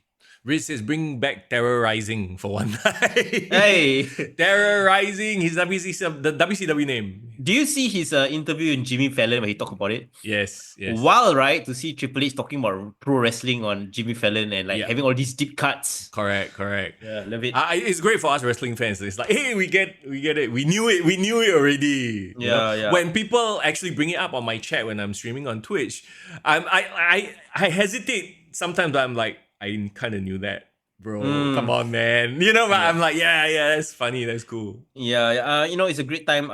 It's our moment in the sun for wrestling fans. If you think about it, just me going to Hari Raya visiting. So many people come out to me and say, "Hey, bro, I've been watching wrestling on Netflix. Very interesting." First of all, the fact that they come to me, I don't know what that says about me, lah. You the wrestling guy, bro. We can't escape that. Yeah, you can't escape that. But the second thing is that the fact that it's so accessible right now. I think a lot of people are Yes. learning and appreciating wrestling as an art form, and my God, it's been great. It's been really, really We welcome new fans. We are not AEW's Okay. diehards. We actually welcome new fans. All right. Okay, guys, hashtag switching oh gears. no. Hashtag oh no. Switching gears. Okay, Come, so like we said, oh my God, this isn't even it. So, and very quickly as well, before we talk about NXT, do you see the promotions that they are doing about all the side activities? They got WrestleMania, like parties. They got like the roast of WrestleMania with Tony Hinchcliffe. Yeah, can't wait for that. I'm like, what they have like every goddamn thing happening, yeah? Bro, I gotta admit, I'm jealous because I know one guy. Actually, our old sponsor, he's going to WrestleMania, bro. Who? Remember Nick Mutt, our Yes. property agent, Nick Mutt? Yeah, He's going to WrestleMania this year. Yeah. Bro. His wife reached out to me and asked for like advice on how to purchase tickets. I think it's like a birthday thing. I mean, that's amazing. Wow. Shout out to her. Yeah, so I think they're gonna be at WrestleMania. So I'm gonna be like, stalking his profile going forward. But bro, so it's not even just a convention anymore. It's like Yeah. things happening in the hotels. They got the clubs, and it's freaking Vegas. So like, Right. Yeah. And it's full on, and they are leveraging 100% on TKO with their, reach and everything. It's crazy. And just go back to Tony Hinchcliffe. He did a guest spot on Raw, right, recently? yep, I saw. And I saw put that. this on the Discord as well. Like I've listened to, I don't anymore lah because I don't have the time, but I've listened to Tony Hinchcliffe's Kill Tony podcast since it first started. Because it all, I don't know if you know about this whole like podcast universe, right? Yeah. But it all basically stems out of Joe Rogan lah. Yep. He's the podcast king, right? And then, Tony Hinchcliffe always comes on Joe Rogan, right? yes, he's a friend of his. And Tony Hinchcliffe, big wrestling fan, he'll start talking about wrestling, right? He'll try to educate Joe on wrestling because Joe used to think wrestling was this bogus shit. Yep. Right? Yep. And then he had his, Tony is a comedian as well. Then he had his Kill Tony podcast. And to see him 12 years later, and it blew my mind actually when he said the podcast has been going for 12 years, but 12 years later, he's on Raw. Bro, That's wild. That's we wild. have time, bro. We have time. We've only done this for 5 years. We have time. Bro, we've done it for more than 7 years already, bro. Oh, 7 still okay. He did it for 12 years before he got on Raw. We are going to do it, bro. Yeah, we got 5 more years, bro. Don't worry, we will be there. WWE comes by Asia. We'll be there front row. We'll be doing all the interviews. By the way, will it into existence. Have you seen the Tony Hinchcliffe Kill Tony show on Netflix? I've not seen it. I've only seen the stuff on YouTube where he had like the guy dressed up as Donald Trump. doing all the comedy stuff. That's what that show is about, right? Like Yes. it's that same show, right? Yeah. Okay, so the concept is he holds it at this comedy club, and people sign up, like random people who want to try comedy for the first time sign up. And then on stage, they will have their regular comedians. They will obviously have segments, right? But one of the key things is they'll pull names from a bucket. And if that person is selected, they have to come out and do a one hot minute of comedy. Ooh. And that's the whole thing. Like, this person could either completely suck or completely be awesome and be discovered. Right? Yep. So that is the whole thing. The problem with that is because of the random nature. Let me just preface this by saying the Netflix show, all the people that he pulled, wow, they all dead crowd. The crowd died. It was So horrible. this was this a live episode or what? I think it's a one-off episode where they filmed it for Netflix. Oh, so it's either way, it could go either way lah. Yeah, and I it's see. not so bad until like it's funny bad. It's bad until like Hey, it's Ryan Seacrest. Life comes at you fast, which is why it's important to find some time to relax. A little you time. Enter Chumba Casino. With no download required, you can jump on anytime, anywhere for the chance to redeem some serious prizes. So treat yourself with Chumba Casino and play over 100 online casino-style games, all for free. Go to ChumbaCasino.com to collect your free welcome bonus. Sponsored by Chumba Casino. No purchase necessary. VGW Group. Void where prohibited by law. 21 plus. Terms and conditions apply. Awkward, cringe. awkward, bad. And then after that, Tony will make fun of them. They will swan them, blah, blah, blah, that kind of thing. What saves it is the Trump impersonator. It's all his other comedian friends that come in and do actual segments. That's the funny stuff. But the main crux of the show where they bring up randoms, wow, that was quite cringe. They should have just promoted like up and coming comedians as opposed to like, you know what I mean? Yeah, They not have regulars. But again, their regulars are not established comedians. They are just guys who, have done a few more of these that maybe didn't hit that night. I see. Because for me, right, when I think of comedy, like spontaneous comedy, I think of like whose line is it anyway? Yeah. You know what I mean? Like those are great stuff, right? Improv, but it's still fun. But I don't want them to be given this kind of platform if it sucks. See, and that's the other thing too. Like, as someone who has watched or listened to the Kill Tony show before, there is a law behind what they do, right? I think as a one-off is a very hard sell because they're referring to things or talking about things that is like AEW. If you don't know the history, it will make no sense to you whatsoever. I see. Yeah. Do you think the Rose of WrestleMania might be a sleeper hit? I think it will because we all know the law. We know the jokes. But is it showing on Netflix or not? That's the question. I don't even know where it's showing. I do not know. But you know what? I'm I'm hope sure they it will put it out there. Yes, it will show up somewhere lah. Yeah, I'm sure they will put it out there. So those if there's anyone that's from Singapore that's going to WrestleMania, please hit your boys up, drop us a DM. We will definitely help you guys shout out, spread the word about your trips. But I can't wait. To see what's going to go down. I can't even wait to see like the set reveal. As those are the big things that we always look forward to, right? Yeah. Oh my God. Okay, we are an hour and 20 minutes in. We haven't even touched WrestleMania. Let's jump in to NXT Stand and Deliver.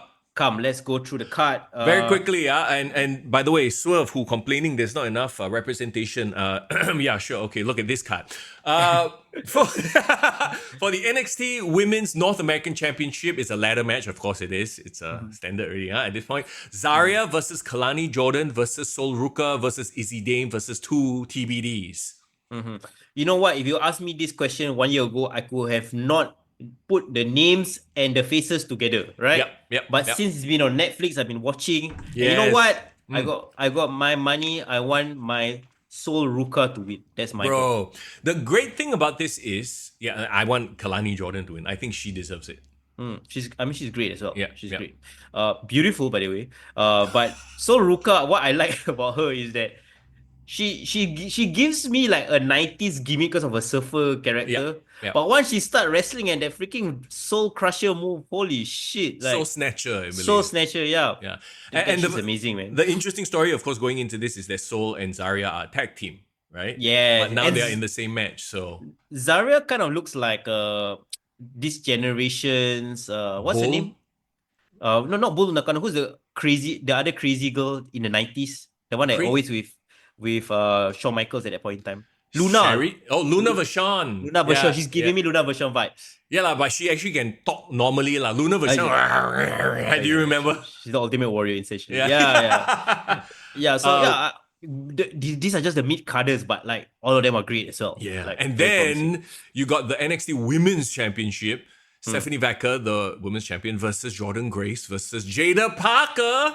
Let's go. Ooh. Okay. I remember, I don't want to be the guy who claims it, but like remember from the start, we were like, hey, this Jada Parker got a lot of natural charisma. Oh yeah, she can speak well. Yes. I love she's so natural on the mic, right? Yes. She has you know what? Hot take. She's a better promo worker than Bianca Belair, in my opinion. Yes, I agree. Natural, very natural. Yeah. As well as Julia in this match. Okay, so it's a fatal 4-way? It's a 4-way match, yes. Okay. Julia suddenly returning and quote-unquote turning heel. Mm-hmm. Was it too soon? I feel like she just went away. Like, yeah. I do not know what was the details behind the injury. Maybe it was initially it was considered like a serious injury. That's why she had to drop the title. But then now she recovered fast? Or? Yeah, maybe it was an injury that they just need to rehab for 2-3 weeks or something like that. But yeah, it just feels like she left, right? Yeah. Because that would have completely what's the point of dropping the title if she's gonna come back, right? Yeah. What do you think about the heel turn though? I think it works. I think it works much better for her. I think they made a mistake. Okay, I don't want to say it's a mistake because she came in with a lot of fanfare, right? With a lot of buzz. Especially the IWC, they knew who she was already.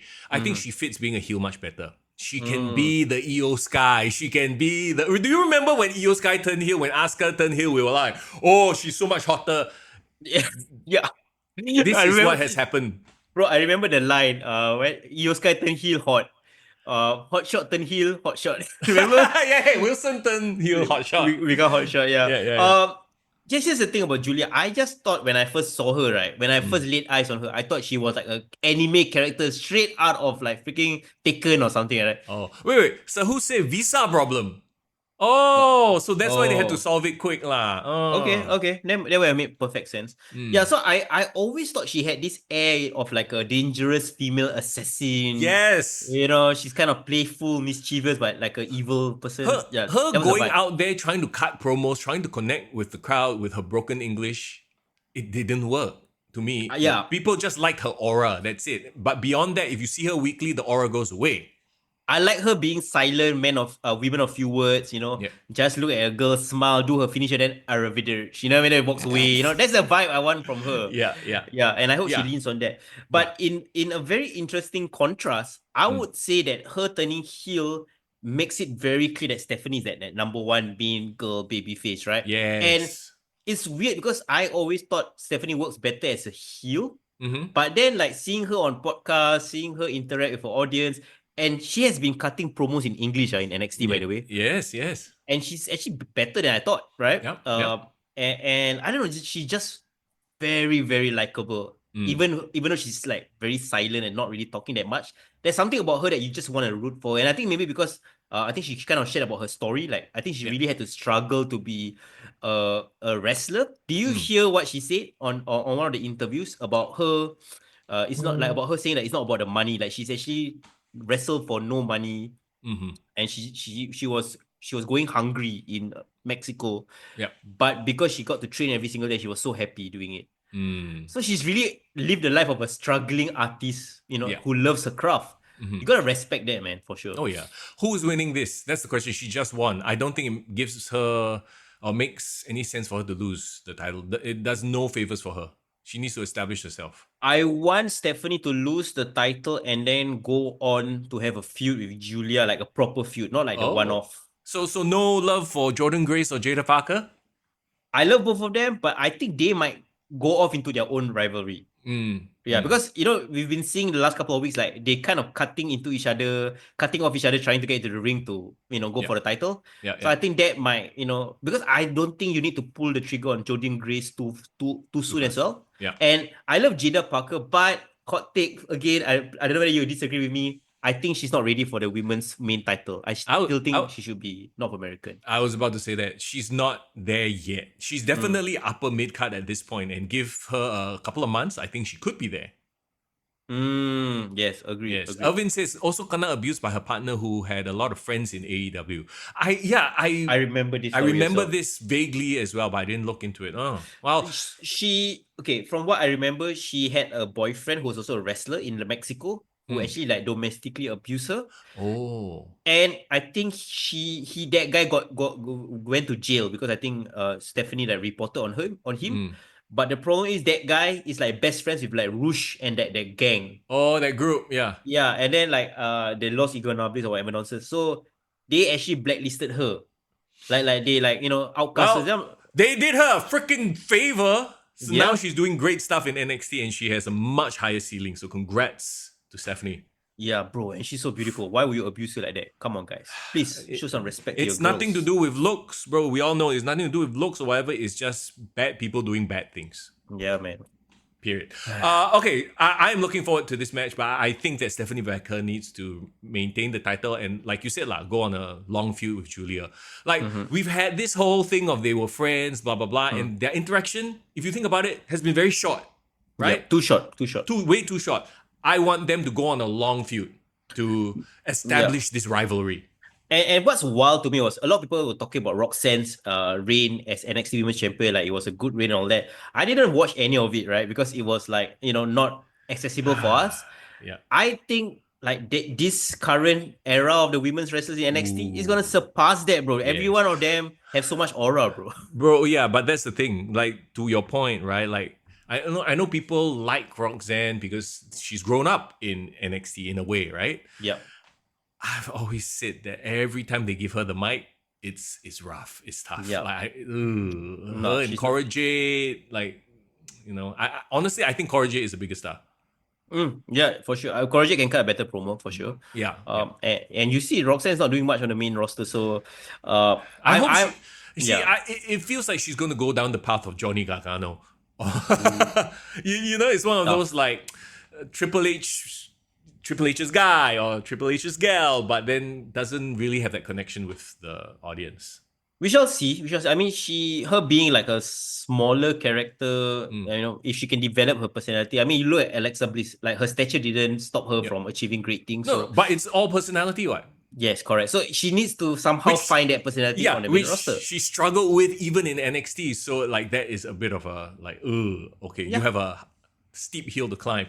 Irvin says, what if at the end of the match, Mandy Rose returned? Mandy. Oh, apart from the initial pop, I don't think that's a good idea, and they don't need Mandy Rose. And Yeah, Mandy Rose doesn't need them. She's happy on OnlyFans, so like let her live her life. I don't think WWE needs her. We have enough. We have other girls already. Our attention has changed. We have moved on. Let's talk about Nathan Frazier and Axiom versus Gauntlet match winners. How to have fun anytime, anywhere. Step 1. Go to ChumbaCasino.com. ChumbaCasino.com. Got it. Step 2. Collect your welcome bonus. Come to Papa welcome bonus. Step 3. Play hundreds of casino-style games for free. That's a lot of games. All for free? Step 4. Unleash your excitement. Chumba Casino has been delivering thrills for over a decade. So claim your free welcome bonus now and live the Chumba life. Visit ChumbaCasino.com. No purchase necessary. VGW Group. Void where prohibited by law. 21 plus. Terms and conditions apply. Oh, so they're doing like a gauntlet match thing. Okay, so the gauntlet match itself is happening in NXT this week? I guess, yeah. Okay. I do not know any other tag team in NXT other than Nathan and Axiom. So that's the issue with NXT. I feel, right? A lot of their tag teams are sort of like, hey, but then again, it's NXT. It's the developmental. So it makes sense that they don't have established groups. Yeah, I guess. Like literally, Nathan Frazier and Axiom is their only established group, and they are a thrown together group. If you think about how they form. You know what would be cool? I mean, this is a bit like a dream match fantasy booking for me. What if in the gauntlet match, we have a surprise entrance, late additions to the roster, bro? Okay. Bring back the Hardy Boys. Because I want to see that Hardy Boys and Fraxium match in NXT, bro. They already had a match, what? No, I know, but they was like a one-off match, right? But I wish they did it on a bigger stage. Oh, which like would have been... at Stand and Deliver lah. Yeah, for sure. Like, Okay.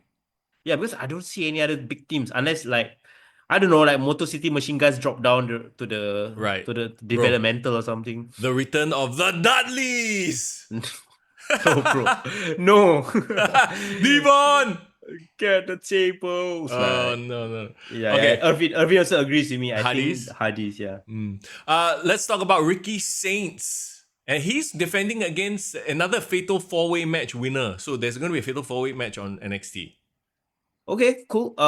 So who are the potential contenders? Because Ricky Saints won the title from Shawn Spears, right? Yeah. But then now there's the whole Ethan Page, Shawn Spears. Bro, it's AEW. Bro, it's the AEW universe, bro. Yeah, they are doing like an AEW like You know what? alumni feud Bro, thing. they do a 4-way, bro. It's Shawn Spears versus Ricky Saints versus Ethan Page versus Lexis King. Let's go. Yeah. No, I think that is the Fatal 4-Way to determine the number one contender. Just I mean, take yeah, 3 of the AEW Lexis. plus one more guy, lah. yeah. I think that is what it is. You know what? They are great. They are great in this division, I would say. Yeah. It's hilarious. Tony fumbled. Yeah, hilarious. Shout out to the NXT crowds, right? They have the most creative chants. So I love their nonsense. I mean, they are like we talk about AEW has their diehards. The NXT crowd is the diehards, right? For Dante sure. Chen, let's go.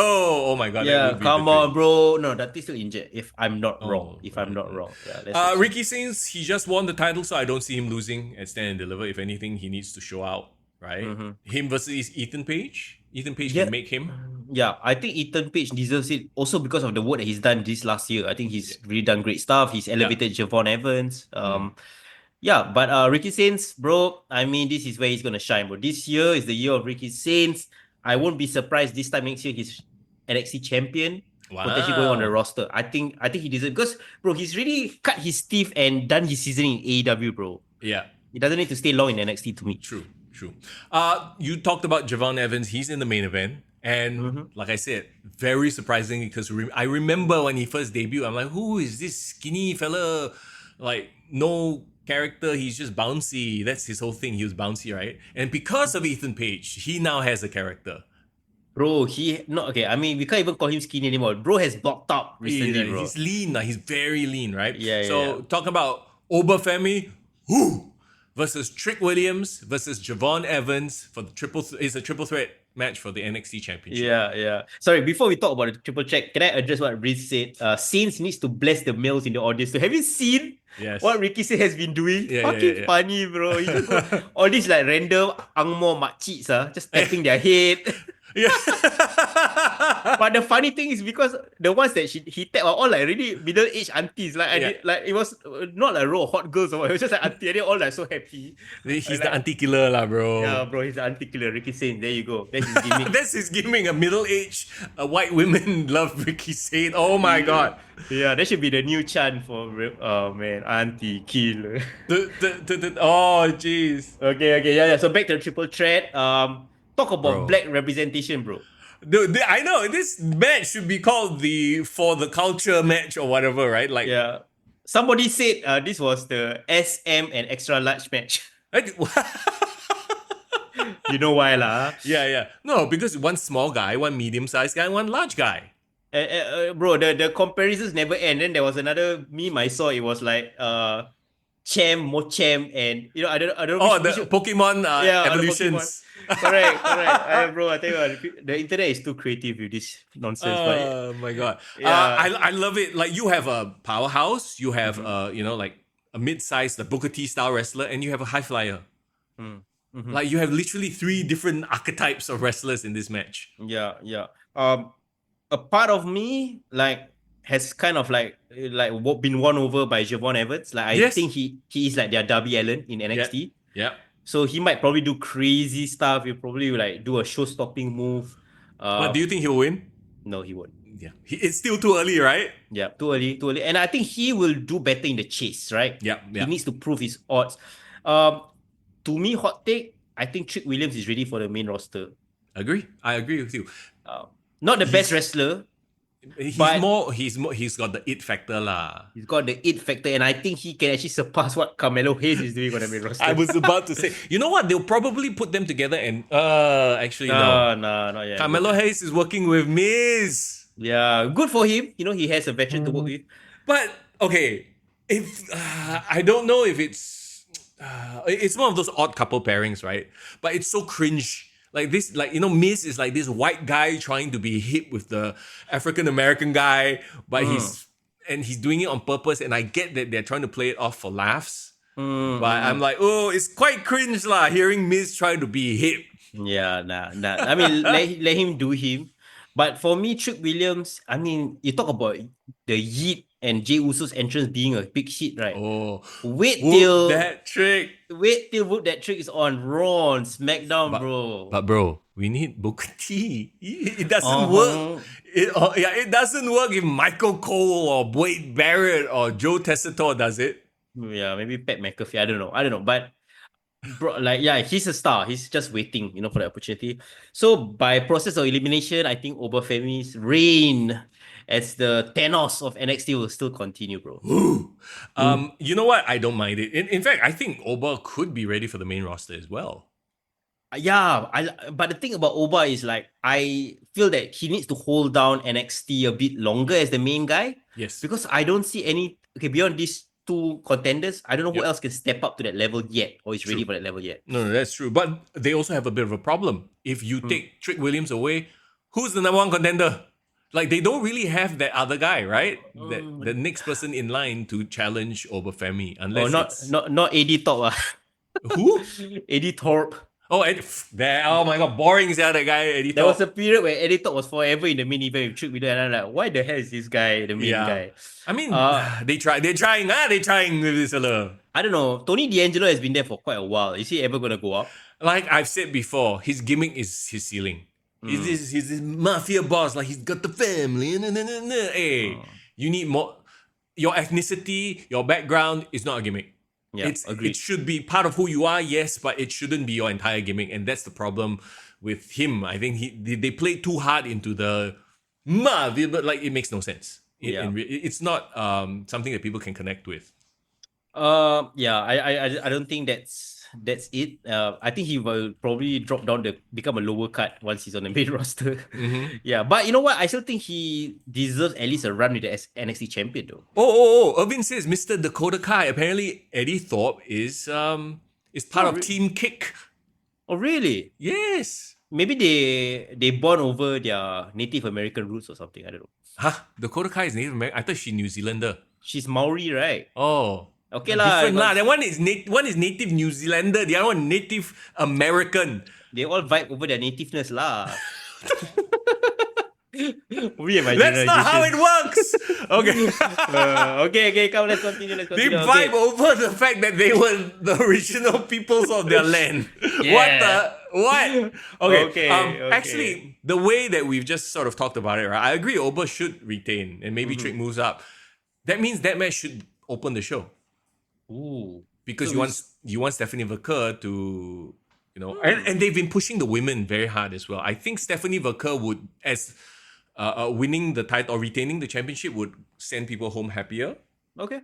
I like the idea. Hey, bro. You know what? Send people home happier. This is happening right before WrestleMania Night 1, yeah. What?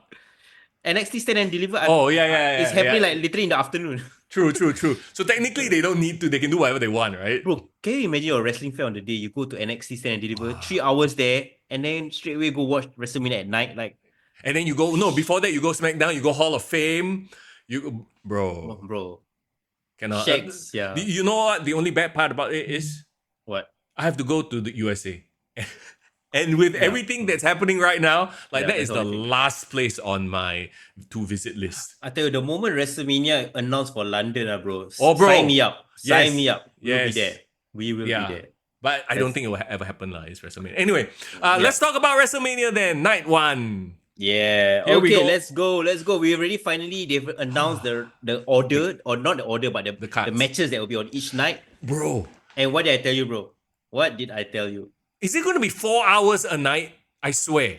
Step into the world of power, loyalty, and luck. I'm gonna make him an offer he can't refuse. With family, cannolis, and spins mean everything. Now, you wanna get mixed up in the family business. Introducing The Godfather at ChumbaCasino.com. Test your luck in the shadowy world of The Godfather slot. Someday, I will call upon you to do a service for me. Play The Godfather now at ChumbaCasino.com. Welcome to the family. No purchase necessary. VGW Group. Void where prohibited by law. 21 plus. Terms and conditions apply.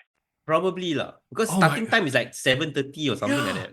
Bro, I think this is like ultra marathon shit. And then, us diehards, we're going to watch Hall of Fame. We're going to watch Stand and Deliver.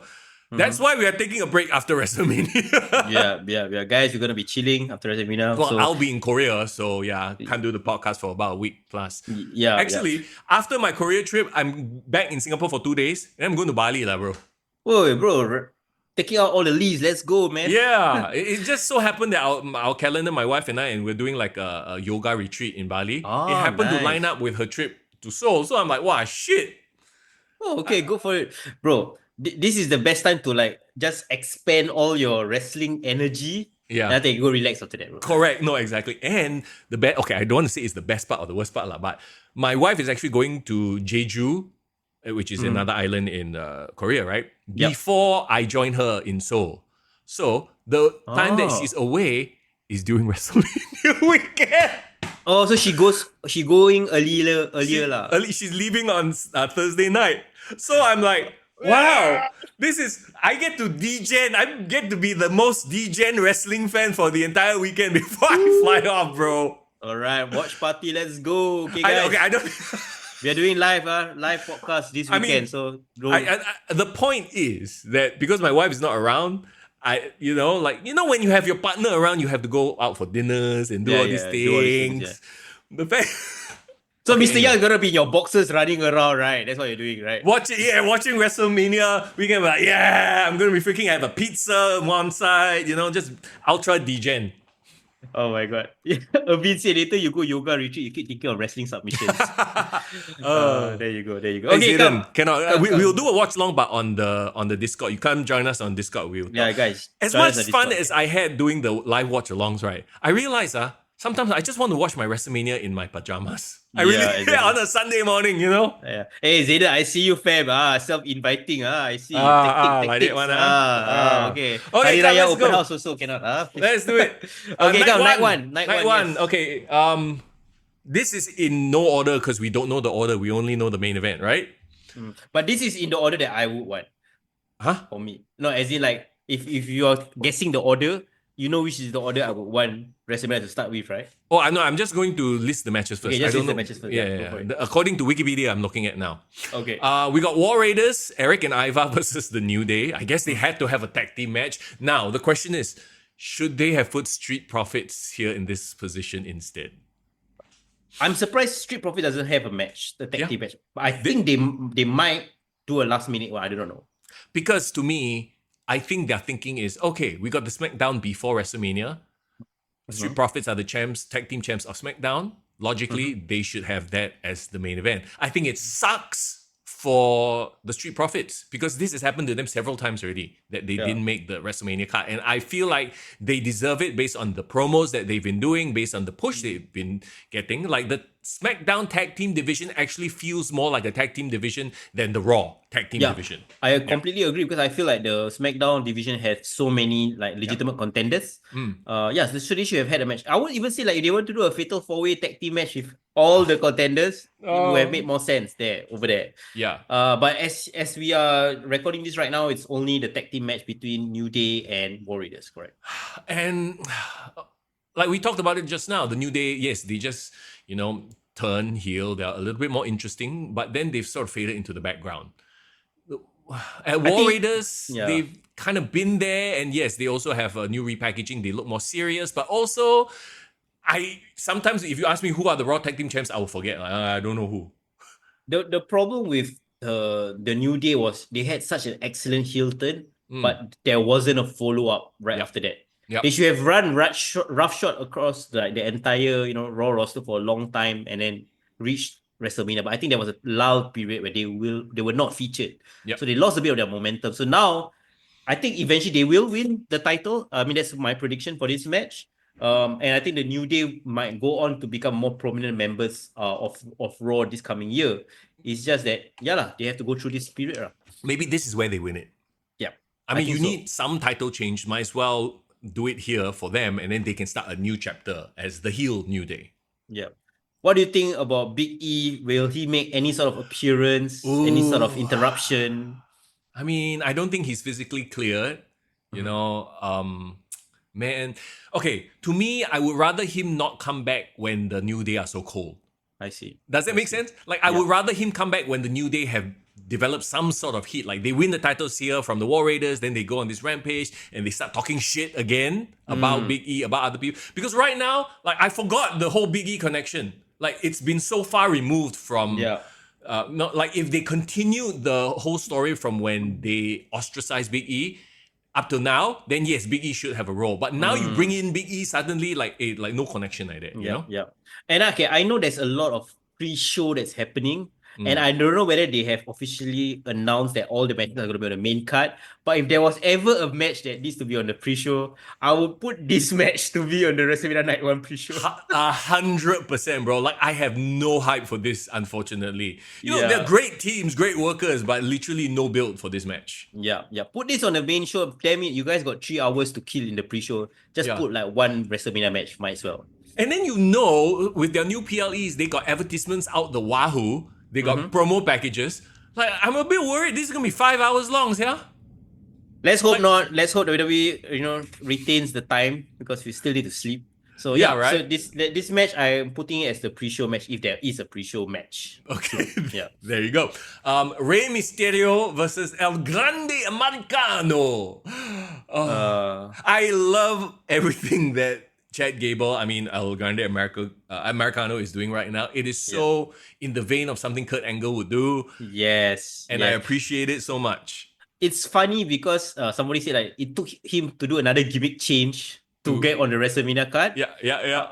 But I low-key think this might be a show stealer, right? No, the crowd, like wrestling aside, you know that Chad can go, right? But I think the crowd will be super behind this match. Exactly. And it's giving me like flashbacks of SummerSlam 2002, Rey Mysterio versus Kurt Angle. That was like one of the best openers in any pay-per-view. So Oh my god, dude, that is such a deep. I want to go back and watch. The second you brought up that match, I start remembering that match. It was an amazing match. I think it was like a pay-per-view debut for Rey Mysterio as well. So bro, they can do the same thing where you literally got a Kurt Angle regen there to do it. And so you got Rey, the original guy. Yeah, my question is he gonna get unmasked on the main stage of WrestleMania? I feel like if he gets unmasked, it's very fast. It's too fast already. You know what I mean? Like, he just started this Americano gimmick. So whose face? The funny thing is Rey is obviously the face here, but El Grande could be such a funny gimmick that he becomes face here. Yeah. This is his Mr. America era, bro. That's what he's going for. But you know what? It's gonna be a banger. I think it's gonna be like a 5-minute. How to have fun anytime, anywhere. Step 1. Go to ChumbaCasino.com. ChumbaCasino.com. Got it. Step 2. Collect your welcome bonus. Come to Papa welcome bonus. Step 3. Play hundreds of casino-style games for free. That's a lot of games. All for free? Step 4. Unleash your excitement. Chumba Casino has been delivering thrills for over a decade. So claim your free welcome bonus now and live the Chumba life. Visit ChumbaCasino.com. No purchase necessary. VGW Group. Void where prohibited by law. 21 plus. Terms and conditions apply. Banger. Like, it's gonna be a short match, but it's gonna be memorable. I somehow feel like they are gonna make this match. Going back to, remember I just said I don't want this to be the unmasking. I feel like they're going to do the unmasking. As much as I hope they don't, because I think this has legs. I think they're going to do it at WrestleMania just to have a moment, and then Chad really just did this for 2 weeks. It's a 2-week side quest, 3-week side quest. I like the idea of him being unmasked at WrestleMania. It will create like a memorable moment. I also like the idea of him keeping this character alive beyond WrestleMania somehow. So maybe he can like say that, oh my god, I didn't know, I got tricked into doing this. I wanted to get on I wanted to get on the WrestleMania card. That's why I impersonated El Grande, and then suddenly another El Grande doppelganger appear. I do not know. Probably. Oh my god, can you imagine? Like, he gets unmasked and then, no, I am the real El Grande Americano, some random other guy. And then you got another fella. That would be hilarious. Yeah. Or Rey unmasked El Grande, and then inside the mask, he's wearing another mask. Oh my god, that's a Sting move. Irvin, please no. Irvin says, hey, use a reverse gimmick. Rey unmasked himself, called himself Ray Matthews. Bro, we've seen Rey unmasked in WCW. It was not good. Yeah, I mean, he's a good-looking guy. I'm just saying that he looked like a boy. He lost his aura after that. Yeah, exactly, right? Yeah. Okay. You know what? Like, I don't really care. Like, I think they're just gonna have fun with it. I want to watch this as a match. Yeah, I would say El Grande would win. Still the win somehow. I think he deserves it. But then somehow as he was escaping, he gets Rey Mysterio removes the mask. Yeah. Yeah. Okay, there you go. Jade Cargill versus Naomi. Ooh. I don't know if this is a hot take, but I feel like this is a better story than the other two women's title matches. Agreed. This is a way better story. They have somehow reinvented Naomi and made her damn interesting. Mm-hmm. I love her new tagline. You know what's her catchphrase now, right? What is it? Proceed with caution. And then got all the caution tape all over her. No, but it's smart because she can still do her glow gimmick because the caution tape is like glow in the dark. What? So yellow, Yeah, so good for her. And then Jade Cargill has been presented like everything about Jade is presentation, and WWE knows how to present her. Yep. And they have, minimized a lot of the things that could have been her limitations, showed her as a badass. But a crazy part of me, right, wants Naomi to win. Same. Because that extends the feud. It gives her more legs, right? Yeah. But this is Jade Cargill's WrestleMania debut in a singles match. Singles debut. Singles debut. So I feel like they need to put her over strong. So will they... That's the thing, right? Is Naomi willing to sacrifice?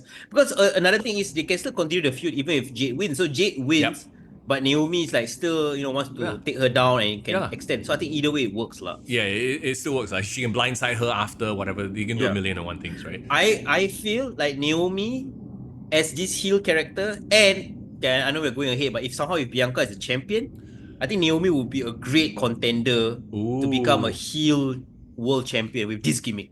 Agreed. It could be a triple threat, actually, if you think about it. The three of them... See, if somehow they just hotshot the title over to Bianca and they made Jade versus Naomi versus Bianca for the title, I would be more interested in that title match. Than the current triple threat. Yes, exactly. We've talked about it last week, right? But yeah. Zayden says she looks scary as a heel. I agree. It's the big hair. Yeah. And it's the psychotic vibe that she's giving off, which I love, Yes, she does it very well. I'm looking forward to this match, not as a wrestling match, because Jade Cargill, I think, still has work to do. But in terms of the story, definitely. Would you say a couple of years ago you're interested in a Naomi match? I mean... No, I would not. That's progress, right? Yeah, Div says, would Bianca get involved? She like, what, Bodo only? See, I hate... So, okay, that's the other thing. They left it sort of like hanging there. That did she know? Did she not know? It feels like a loose end to me. I think it depends on the match placement. I feel like if there is a situation where like they somehow put the women's title match somehow in the middle of the card and Naomi is like further at the back right before the main event, then I think Bianca can appear after the fact, after she wins her match. Bianca's on a different night. Bianca's on night 2. Yeah. Then maybe Bianca could appear just as to be honest, I think they've tried to divorce her from this situation completely, which to me is the biggest loose end of it all, which sucks because there was an inbuilt story. Maybe in the future they'll revisit it. But maybe they'll revisit. They don't think this is a WrestleMania main event or title match worthy. Because Bianca walking away doesn't mean the thing ends. Like she just said she doesn't want to get involved in this while they sort out their issues. I think that still works, I guess. Then they can bring her back into the thing if she becomes champion, then it becomes for the title, right? Yeah. Okay, that's fine. LA Knight. Yeah. Oh, sorry. Took a while, bro. I was like, what? I didn't know what. LA Knight versus Jacob Fatu for the US title. Okay. How do I put it? It feels like a mid-card match. Yeah, definitely feels like a mid-card match. It doesn't the story is very It's just he's going for the title. Jacobs is up and coming. Like there's no real emotional connection. I feel to this story. It's a very generic mid-card story. You know what's the biggest miss that WWE failed to do? Why didn't they do a promo battle between LA Knight and Jacob Fatu? Oh my god, yeah. Why have they not? Maybe this just right before WrestleMania on the SmackDown. Maybe they could do a last minute sell for the show because if you think about it, they are two great mic workers. Yeah. And they are just basing this match just because he won the title in contendership and they're gonna change for the title. And Jacob had to fight this Braun Strowman like 10,000 times. How sick were you of match 3? Like I was done already, but after match 1, I was like, okay, cool. They had a great match. Then I'm like, second match, okay. And then Yeah. third match, I'm like, I don't want to see already. Yeah, LA Knight and Jacob Fatu, while great wrestlers, I just felt the story is lacking. They Yep. could have done much more in the story. I mean, again, I know the story that they're focusing on is this whole Jacob and Solo, will they, won't they? As we've seen on SmackDown this past week, Solo might have his hands full with Randy Orton. You know, that there could be a possibility of a match there. But I think how this match ends will depend on Solo's appearance in this match. Yes. Whether Solo costs Jacob or helps Jacob, or Jacob wins without Solo, or Jacob wins despite Solo. Like there are many permutations, but honestly, I feel like Jacob needs the win here. LA Knight does not need the title. So that Jacob can move on and do a thing with Solo. Yeah, I think the story has gone past LA Knight. The thing about LA Knight is he was a great chaser of champion, but once he became a champion, I kind of forgot about him. Yeah.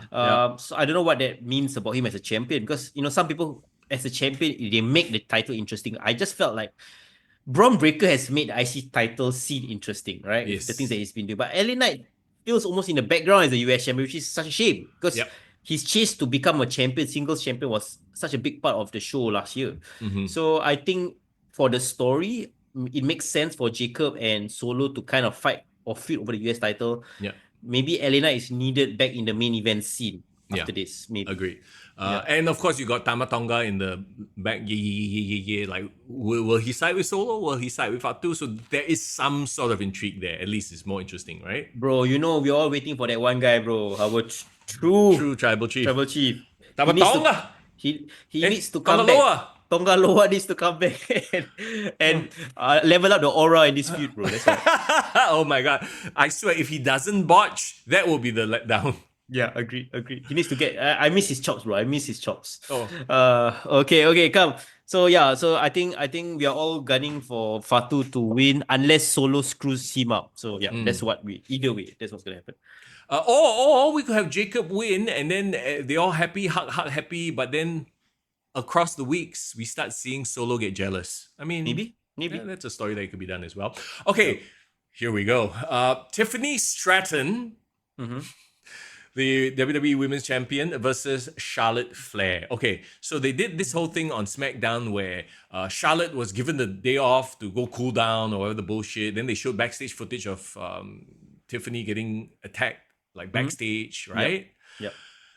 Do you think they're playing into this whole reality of it by scripting something that is sort of a half-truth? You know what I mean? Yeah. I think that's exactly what they're doing. They found... This is weird to say that they found lightning in a bottle with what happened last week. And they're capitalizing it, and they're like, you know what, let's lean into a bit of the reality, but keep them away from the mic. It's just now fighting. yeah, exactly, right? So they don't actually come to blows again on the mic, because we know that shit is gonna fall apart. Yeah. So this is, I think, one of the feuds that benefited from the longer runway to WrestleMania. Yes. Like there was a time where nobody gave a shit about Tiffany versus Charlotte. Okay, the concept was interesting, but they did nothing to get people interested. Until that promo. So you gotta give credit to that promo, because suddenly people are like, wow, what is this all about? All this drama. And and to your point too, everybody was talking about it, even though there were other things that were bigger, quote unquote, on the card. Bigger consequences on the WrestleMania card. People were talking about Charlotte and Tiffany's promo. Yeah, to quote what Div Royalty said, I can't believe they actually asked Ludwig about it on Raw. Alvin still thinks that last week's promo was done on purpose. Ooh. I think the promo structure was... They had a promo structure. Yeah. Somewhere along the way, they went off the rails because of the crowd and because of Bro. Step into the world of power, loyalty, and luck. I'm gonna make him an offer he can't refuse. With family, cannolis, and spins mean everything. Now, you wanna get mixed up in the family business. Introducing The Godfather at ChumbaCasino.com. Test your luck in the shadowy world of The Godfather slot. Someday, I will call upon you to do a service for me. Play The Godfather now at ChumbaCasino.com. Welcome to the family. No purchase necessary. VGW Group. Void where prohibited by law. 21 plus. Terms and conditions apply. What about five-head play? Yeah. Yeah. Paul knows that they will go off the rails. So he purposely booked them in a promo because we were all like, oh, she's not ready. They're not ready, right? I would never book them in a promo. Paul is like, you know what? This is good shit. They will probably go out there and say something out of, out of line or completely off script. And then that's real. That's controversial. Can you imagine he's making 5-head plays like that? Yeah, my God. 4D chess, Bro playing 4D chess. He's the game, man. You know what? Whatever it is, whether it's real, fake, shoot or what, we all invested. So they warn us there. Yeah, they did their job. And this is actually the match I'm actually looking forward to, night one. I'm going to be is there. it? I'm going to be there watching it. Right? You know what? Because nobody is doubting it's going to be a great match. You know, both of them can wrestle. There was a time, remember, even you said yourself, like you thought that Tiffany was like boring, like her thing was over. But actually what she needed was just a feud to ignite back that personality in her. Because she found her spark again, in my opinion. And you know what? Like, I wouldn't even hate it if Charlotte beats Tiffany for the title. Ooh, can you imagine? The heat, right? Can you imagine the heat? Yeah. And that sets up a monster babyface run for Tiffany. Yeah, I think what she needs to be solidified as a babyface is to lose the title even more. Right. If only Jerry Springer was still alive, he could have been a special guest referee. Lol. Alvin says, I think Charlotte not happy, so she made the call with Tiffany to go off script. See, that's the other thing. It's like Charlotte not being happy, her visibly being affected. Okay, so script or not, right? She was visibly affected by that crowd. Yeah, that one we can't deny. Yeah, but that didn't make any sense because she's a veteran and as a heel, she should be happy that people are giving her Dominic Mysterio boost. I don't know. I mean, you have to understand, the divorce is a real life thing, so true. Could have affected her, you know. And like it was apparently that last week was her birthday as well. So oh my God, yeah. Yeah, so maybe she was really like you caught her on the worst day. So yeah, it was just one of those days, right? Yeah, probably that's it. Okay, hear me out, bro. I'm cooking. Let me cook right now, right? Okay, but imagine, go for it. Right? The reason Charlotte Flair wins is because Ludwig screws over Tiffany. Oh my God. Can you imagine they bring that into like real life? Into the storyline, and then on Raw, I did slip into her DMs. You know what? I know this is scripted, but even that people cannot believe. You know that he would. So that's the thing. Like people will be like, what?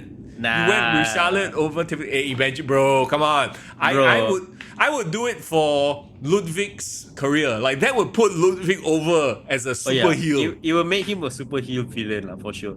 I mean, it's done wonders for Dominic Mysterio. Yeah. So there was one scene on Raw. Was it on Raw that there was like a backstage? They could see like Dominic talking to Ludwig. Do you see this? No, I did not. Shit, there was one. There was like an interview. It's very bro. Not obvious one. Easter egg, bro. Is it Easter egg, bro? No, man. If that really what happens, right? And 4D chess, cinema. Then we give it up to you and say, you all worked us a great job. Yeah. Oh my God. Okay, I'm that would be my that's my prediction. Ludwig screws over. Okay, Tiffany. If that happens, that's gonna be super memorable and like, you know, I take back everything I say about this feud being boring. And then Andrade teams up with Tiffany Stratton. guys, too much. Abin, too much, guys. Oh, too much. No. This is too much, guys. Wow. Hey, Andrade is on the roster and he's not doing anything. Oh my God. You know what? If Karen Jarrett, Jeff Jarrett and Kurt Angle can do a feud with each other, I mean, anything's possible. Matt and Edge and Lita, you know. Yeah, you know what? Do it for the entertainment, guys. Go for it. Oh my God. Okay. Come. Let's talk about husband swap. Let's talk about the match that I think will be the kickoff match. Yes. Gunther, the World Heavyweight Champion, versus Jey Uso. Mm-hmm. Remember, I called it. Yes, Remember? yes. Start the night off like with massive energy. Like you're setting the pace. And Jey Uso winning the title, sending the entire stadium into a yeet fest. I mean, holy shit, what a way to start. Yep. Again, another feud that benefited from the longer runway. Mm-hmm. They went off the rails, they got boring. And then after the whole... Jimmy's bloodletting. Correct. When Jimmy got into the picture and Gunther essentially mauled Jimmy and killed him. And the promo that Jay cut last week, honestly, best promo of his career, my opinion. Oh man, if only the crowd, the crowd, you can, he was telling them don't eat, right? But some of them still They can't help themselves. They The can't help silent yeet. themselves. Like, No. you can hear like some people like, Okay, I mean, let me be the devil's advocate. If I was buying a ticket to Raw and I was gonna see Jey Uso, in my head, I'm gonna go to watch Raw live. I'm gonna get to yeet. It just so happened they damn unlucky that one day that they went to Raw was the one day where they were supposed to have a very serious promo. Yeah, and then they cannot yeet. I think the audience was like, "Hey, I paid money to yeet. Come on, let me yeet." You know. Okay, here's the thing. I think there was a way to do it without having him try to like shush the crowd, right? He would just have to change the cadence of his speech. Yeah, that's what a lot of people do for the what chance as well. Yeah, because if you don't want people to what, you don't give them that The break opportunity, to what, yeah, exactly. right? But I think it would have been tough. Like they would still have tried to eat lah. Yeah.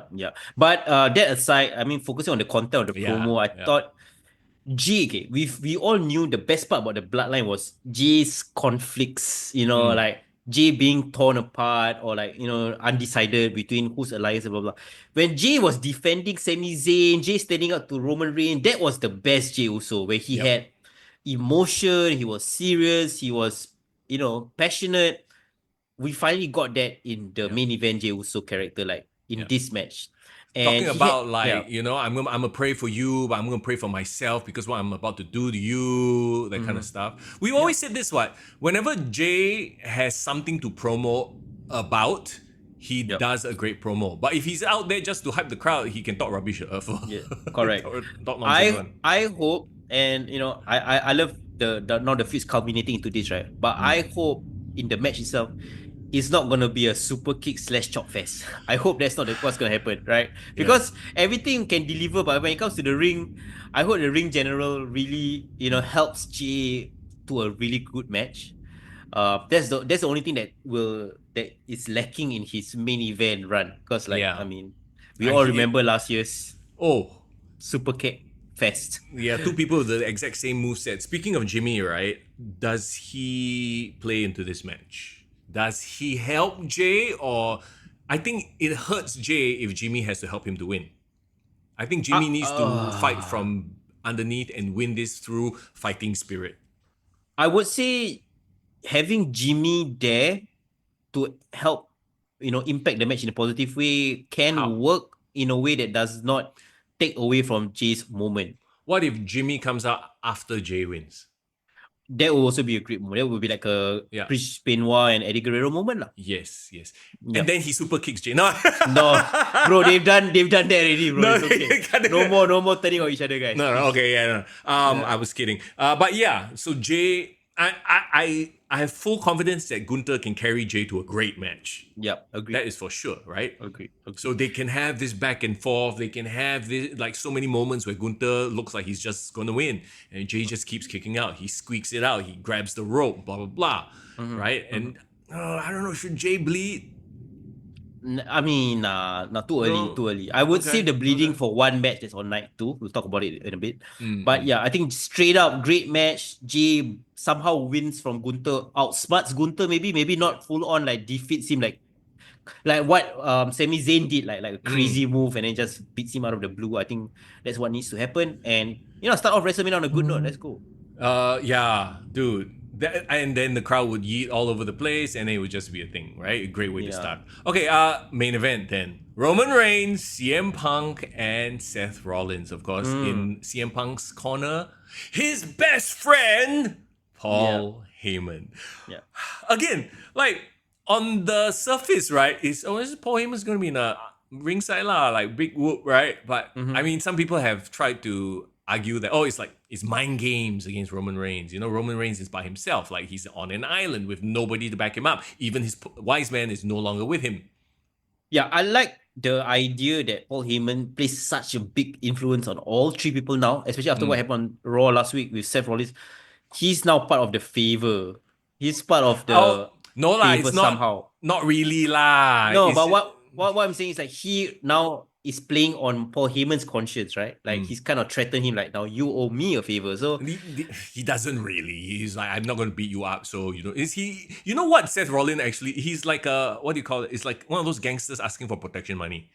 Chaos. Yeah. I get what you mean.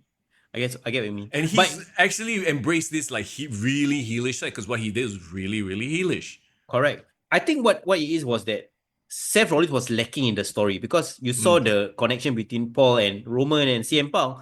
But now, after that promo, Seth has kind of gotten his stake into the story of like, you know what? I might not be connected to Paul, but I want either Paul completely removed from the equation or I'm going to use this connection to my advantage. This is the devious architect side of Seth that, to be honest, we haven't seen in a while. Correct. We've really only seen the crazy Liberace dressed up as Lady Gaga Seth for so long, right? Yeah. You know what? This match, I know a lot of people say like, oh, this is not really the main event because it's like a night one thing. But honestly, I feel like this is a main event. Like it could have closed the show if it was for the title, it would have been a main event. Like, you know, but I think because of whatever happened with Cena and Cody, I like the fact that this was a night one main event because this can still be told way beyond WrestleMania. Still have a lot of far-reaching effects in WWE with what happens here. The thing about this match, though, I feel like, okay, in terms of like a story arc, storyline, right? Doesn't it give you a vibe of this is not the end? Like, you know how certain main events are the end of a storyline, the cap, the finish, the big finale. This feels like...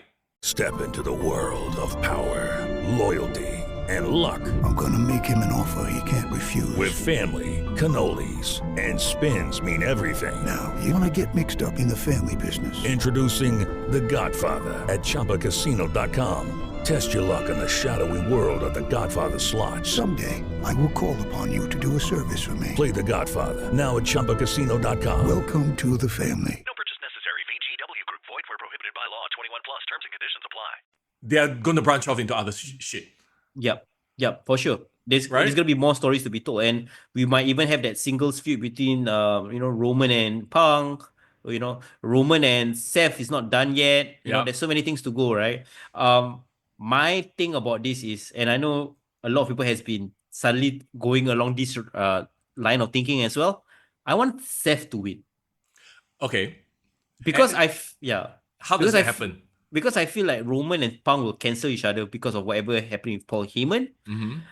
A lot of people might think that, oh, maybe what if Seth and Paul aligns with each other? I think that's a bit too far out of reach. Doesn't make sense logically. Yeah. But what would be logical is Seth takes advantage of the chaos that comes with Paul being there, or manipulates Paul, or like which uses it as a distraction, uses him as a distraction to get the win. I think Seth escapes with the win somehow.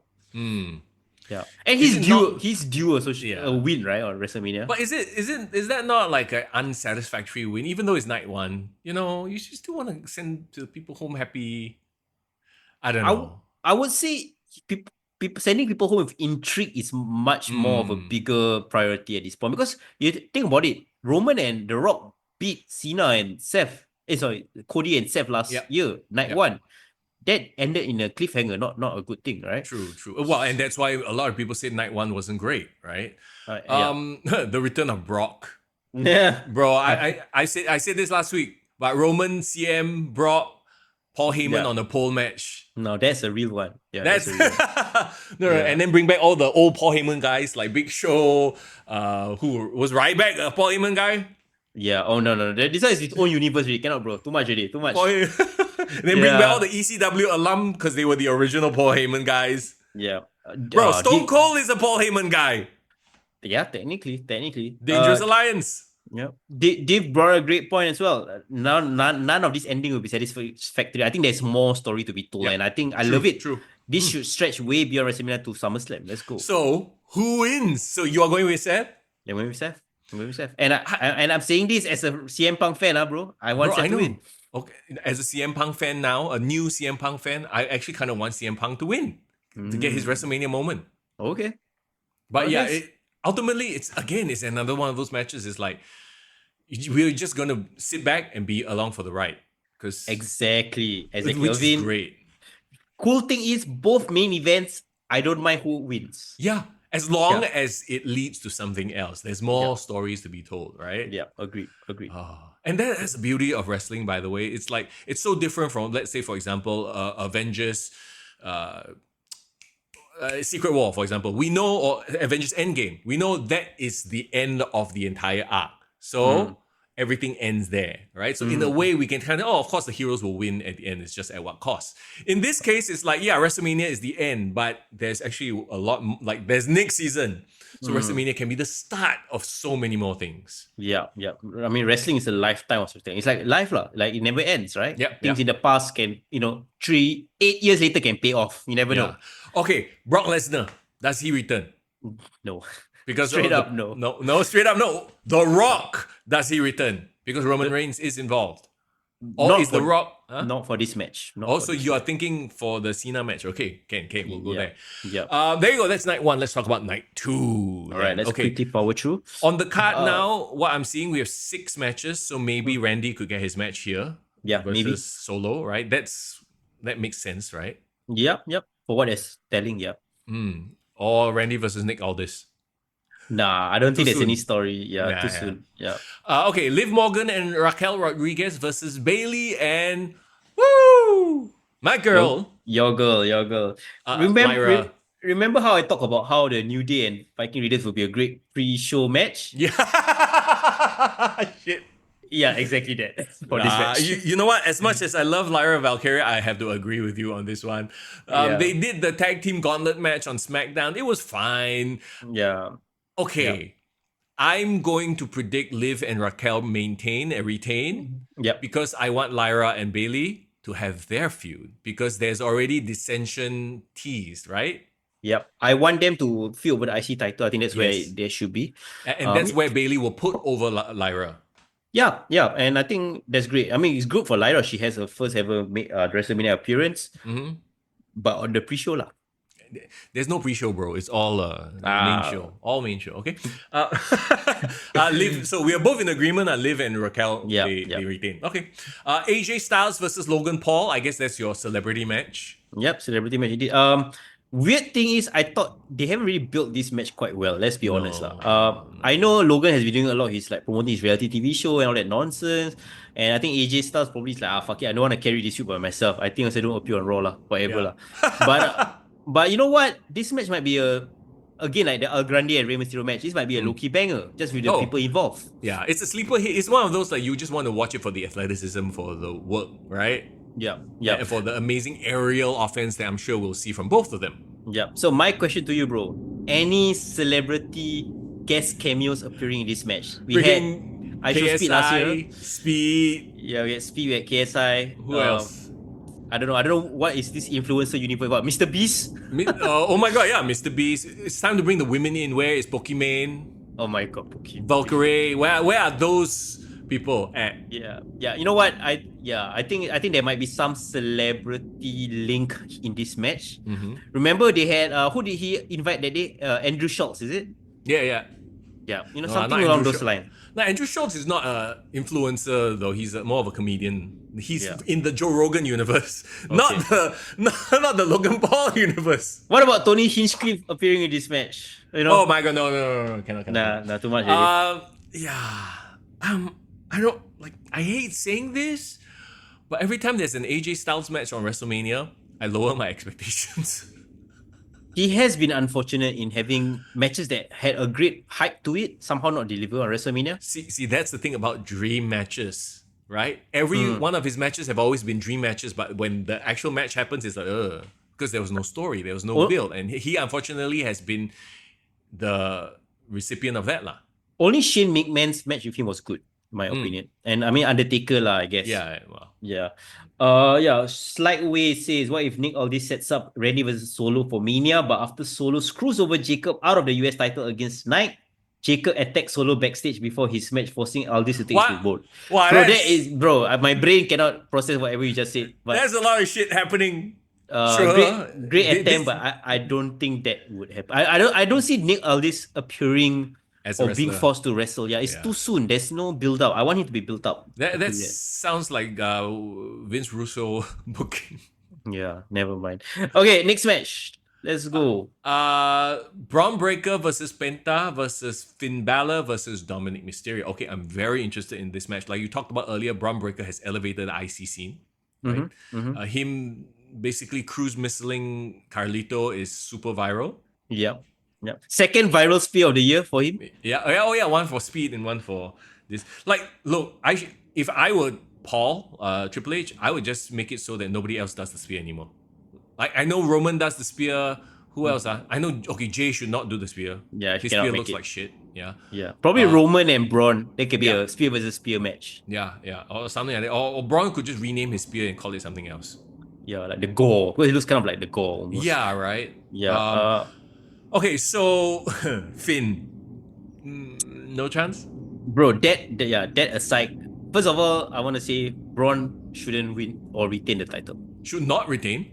Yeah, I don't think he should retain. You think he should be elevated above the IC scene? He had a great run with the IC scene, but I think he should go on chase mode because I want someone else to sneak away with the title.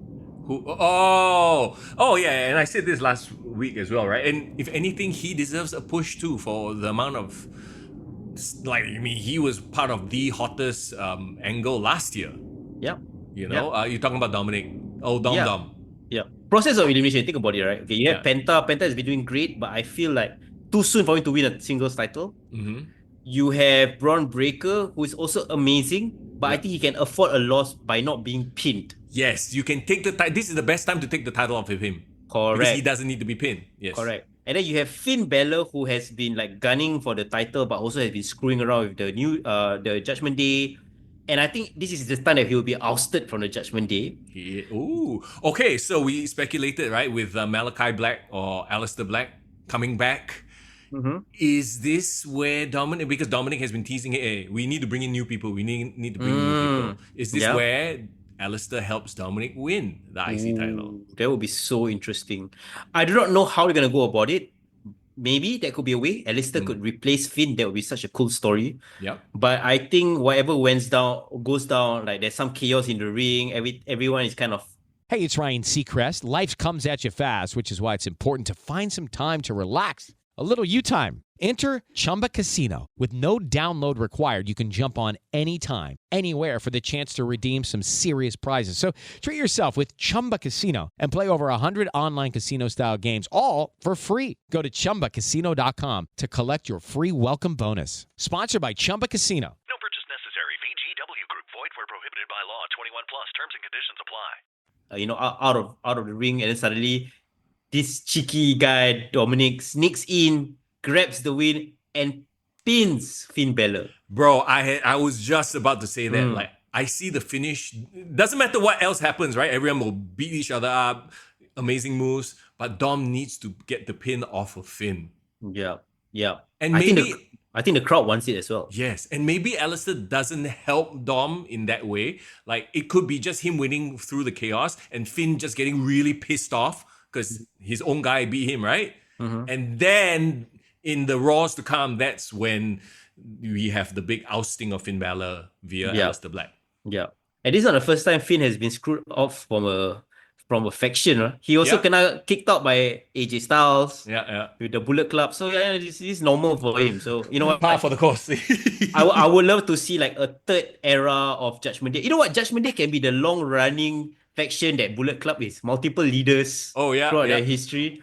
Dominic Mysterio as the leader of... Yeah. Okay, no, maybe Aleister Black as the leader. I kind of like Dominic being like the de facto young prince leader, and then they have Carlito as his backup. They got Raquel and Liv, and then maybe he always said he wanted another guy, right? Yeah. Somebody that he can not say be his lackey, but be part of his team lah. Aleister lah. And Aleister can be the quiet menace. Yeah. And he can be like pulling the strings behind the scenes, right? Something like that. And then you could have the eventual turn. Aleister turns on Dominic. Yeah. So many possibilities. But I feel like if Finn leaves and get excommunicated, right? Him and JD, when JD comes back, they can still be a team or they can still be alliance together because they have that history as well. So without the Judgment Day. So why not? Yeah. Well, so we're all both in agreement. Dominic for the win. Yeah, correct. Let's go. Correct. Okay. Yes, Alfred, we are still on. We are finishing in a bit. We're trying to power through night 2 right now. Let's go. Damian Priest versus Drew McIntyre. A Sin City street fight. So this is another one of those matches that benefited from the extra weeks, right? Because they were kind of quiet for a while. Yeah. And remember when I said like we should save the blood for one match? Oh. This is the match. They kind of need it, right? Yeah. They do. I think first of all, both of them are needing to prove themselves. I think you can tell from the way they've been cutting promos. I think they feel a bit jilted about their placement on WrestleMania. So this is like the Batista and Undertaker WrestleMania 23, where like, you know what? We're not given the main event slot. Fuck it. We're going to steal the show and we're going to prove ourselves. We're going to beat the living shit out of each other. That's what's going to happen. Yeah. And I fully expect them to beat the living shit out of each other and make it look good. Yes, exactly. Dave Royalty is very happy we're talking about DP right now. Yes, Al Campeon. And I feel like somebody said this very interesting theory. What if they beat each other and then they bond through their violence and then they become like a super Brothers of Destruction tag team? What the I mean, that's a bit far out of reach lah, but two-man power trip can They both look great side by side. If you think about it, they're tall, they're big, and they can destroy long everyone. flowing hair. They can both do L'Oreal commercials. Yeah, they are both, I would say, like classically like a novella hot, I guess. I don't know. You have to ask Div about that. One of them is Mexican telenovela. The other one is like Scottish country boy novella. I don't know. So I just find that they are main eventers who are trying to prove themselves given this cut, this slot right now. Yeah. I can't say that I'm looking forward to it, like in terms of like, oh, I really want to watch this match, but I know in my heart they will put on a really good match. Agreed. It will be great. And I think it might be the violence quota will be filled by this match. I do not know what they're gonna do, and I don't mind if either one of them bleed. Yeah. And they do like a crazy big spot, somebody drops from a height or something. Yeah. Might as well. There you go. Io Sky versus Bianca Belair versus Rhea Ripley. Oof. I said this before and I still stand by it. So far, everything that they've done makes Io Sky look like a chump of a champion. Is that why I hate it? To keep Io strong, Io needs to retain the title? I don't know if they have anything for Io. You mean post this match or pre this match? As in, for this match, she escapes with the win. Oh. Here's the thing, is like, we know this is going to be a great match, right? But storyline-wise, like, there is no getting behind any of these characters right now. Yeah. None of them are likable. Yeah. They nerfed Rhea's likability with this storyline. I don't know why. Like, she's still over. People love Mami, right? There's no getting around that. But yeah, like, I feel like I don't want Rhea to win. I feel like Bianca should be settling things with Jade and Naomi. Yeah. And Io is just like, look at me kind of kid when compared to these two. Like, I find this match very, like, just not the right vibe. The aura is missing somehow in this match. But that's why I feel Io should win, because Rhea and Bianca can cancel each other out. And then, Io retains and somehow kind of proves that, do not underestimate her. I think that's the story they're trying to tell. It's like put some respect on her name. But yeah, if Io doesn't win here, it actually honestly makes her look very bad.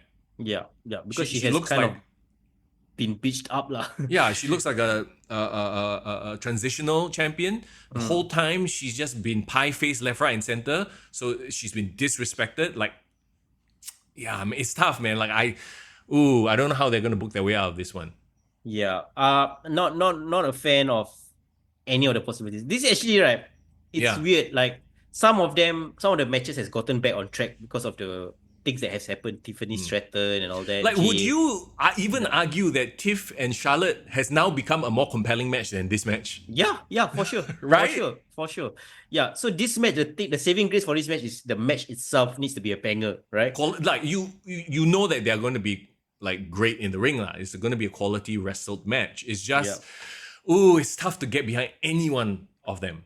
Slide Away has a very interesting point. What if after night 1, Naomi wins against Jade, and then on night 2, Naomi appears and helps Bianca win? Then that could start a tension there. Sure. Like she could help Bianca win, but Bianca didn't actually want or need her help. Like that, yeah. Something like that, and then you have Naomi versus Bianca. Correct. Then that could lead into that. That could be an interesting thing that comes out of the match. But then it makes Io look like a chump, like I said. And Rhea is just like off hanging in the wind. Or Naomi can come in and distract and cause Bianca to lose the match, and then Io takes advantage to get the win. Right. That could be another possibility as well. So Rhea looks like the chump, and Rhea can afford to be chumped because her aura can help her bounce back. Okay. Io can. So I Right. think if Bianca takes the fall for it, I think it's fine, I guess. What if Kairi Sane returns Oh. and cross Io Sky? Everyone got friends lah. Everyone got friends except for Rhea. Idea. What if Dominic Mysterio comes out and helps? Okay. Too much, Because have you seen Kairi Sane? She's been like posting and she's been rehabbing and she looks great. She looks jacked. She got jacked, bro. She is like she got on the AJ Styles diet, bro. Remember when AJ Styles came But back? it's so weird because she's like super cute in the face, like a small face, very anime, and then body like bam. I'm like a bit don't match like that. Yeah. But you know what? It's hilarious. But you know what? If she comes back and looks like a tank and that makes her a world title contender, why not? So Why not, right? So like I said, what if she comes back and helps Io? Screws Io, and then I don't know lah. I know, like Dave said a bit too unsatisfactory lah. Yeah, either way, it's because of the build. Bottom line, build. right? This was the worst build match. Like we talked about it last week, right? The worst build feud. This is it. Alfred says, what happened to Asuka? She's still taking a break, right? She had that whole issue where somebody like invaded her privacy, stalking or some weird shit like that. Yeah. She's not ready to come back from what I hear. Yeah, maybe injury as well.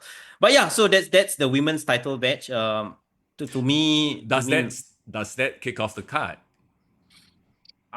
So the second night, I'm not too sure who should start off the match. Because I feel like this match we talked about is a bit cold in terms of the storyline. I wouldn't want that to start. Yeah. I would rather have like probably the IC title match. Maybe IC or maybe even Damian and Drew starting off with like a killer, street fight. Maybe that's it. Yeah. Okay. So next match, what do we have left? Is the main event, baby. There you go. Cody Rhodes, John Cena, undisputed WWE Championship. Okay. I mean, we have to talk about The Rock. How is he gonna play into this? Is he going to do a run-in? Is he going to be there with John Cena, coming out with Travis Scott, all three of them? Yeah. We already talked about what we talked about the Cena heel turn. We've talked about like the promos the last 3 weeks. Now that we are here talking about the match, right? I just feel like they need to tie up a lot of loose ends. A lot of things that hasn't been addressed since the heel turn. Well, I mean, on they still have SmackDown, so there's that. Yeah. I mean, what I mean is like you said, they need The Rock to come back to be figured in the storyline. They need Travis Scott to get his ass handed to him as a receipt. Yeah. They need to somehow explain before WrestleMania the John Cena connection with The Rock. I think that needs to be touched upon a bit more. Do they though? Like, they're both Hollywood stars. They're both like main event wrestling guys. They have a history. We know the history already, right? Yeah, but John Cena has not explicitly said on his promos why is he aligning with The Rock or why he sold his soul to The Rock. He just complained about the audience, but he never said, but then The Rock offered me an opportunity. You know what I mean? Like he never said any of that. Yeah. He should. How to have fun anytime, anywhere. Step 1. Go to ChumbaCasino.com. ChumbaCasino.com. Got it. Step 2. Collect your welcome bonus. Come to Papa welcome bonus. Step 3. Play hundreds of casino-style games for free. That's a lot of games. All for free? Step 4. Unleash your excitement. Chumba Casino has been delivering thrills for over a decade. So claim your free welcome bonus now and live the Chumba life. Visit ChumbaCasino.com. No purchase necessary. VGW Group. Void where prohibited by law. 21 plus. Terms and conditions apply. But and then here's another thing as well. Do you think there will be a slight chance that the glass will shatter and we see someone else? Well, he's going to be at WrestleMania in Vegas because of the Hall of Fame thing, right? Tovakin, how you doing, buddy? Slide Away says, still upset R-Truth wasn't involved in this feud. Okay, so, I mean, they've set the bar high last year, right? So now everyone and their mother is expecting the portal scene. Every year got portal scene. Like, okay, if they do it too much, I honestly feel like if they do it too much, though, then it's going to lose its luster, right? So, here's...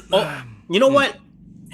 If Stone Cold is not going out there to do a Stone Cold Stunner, just have him appear backstage right before Cody goes into the match. Like the backstage pep talk, you know what I mean? Yeah, like give him a high five, not high five, but handshake, whatever.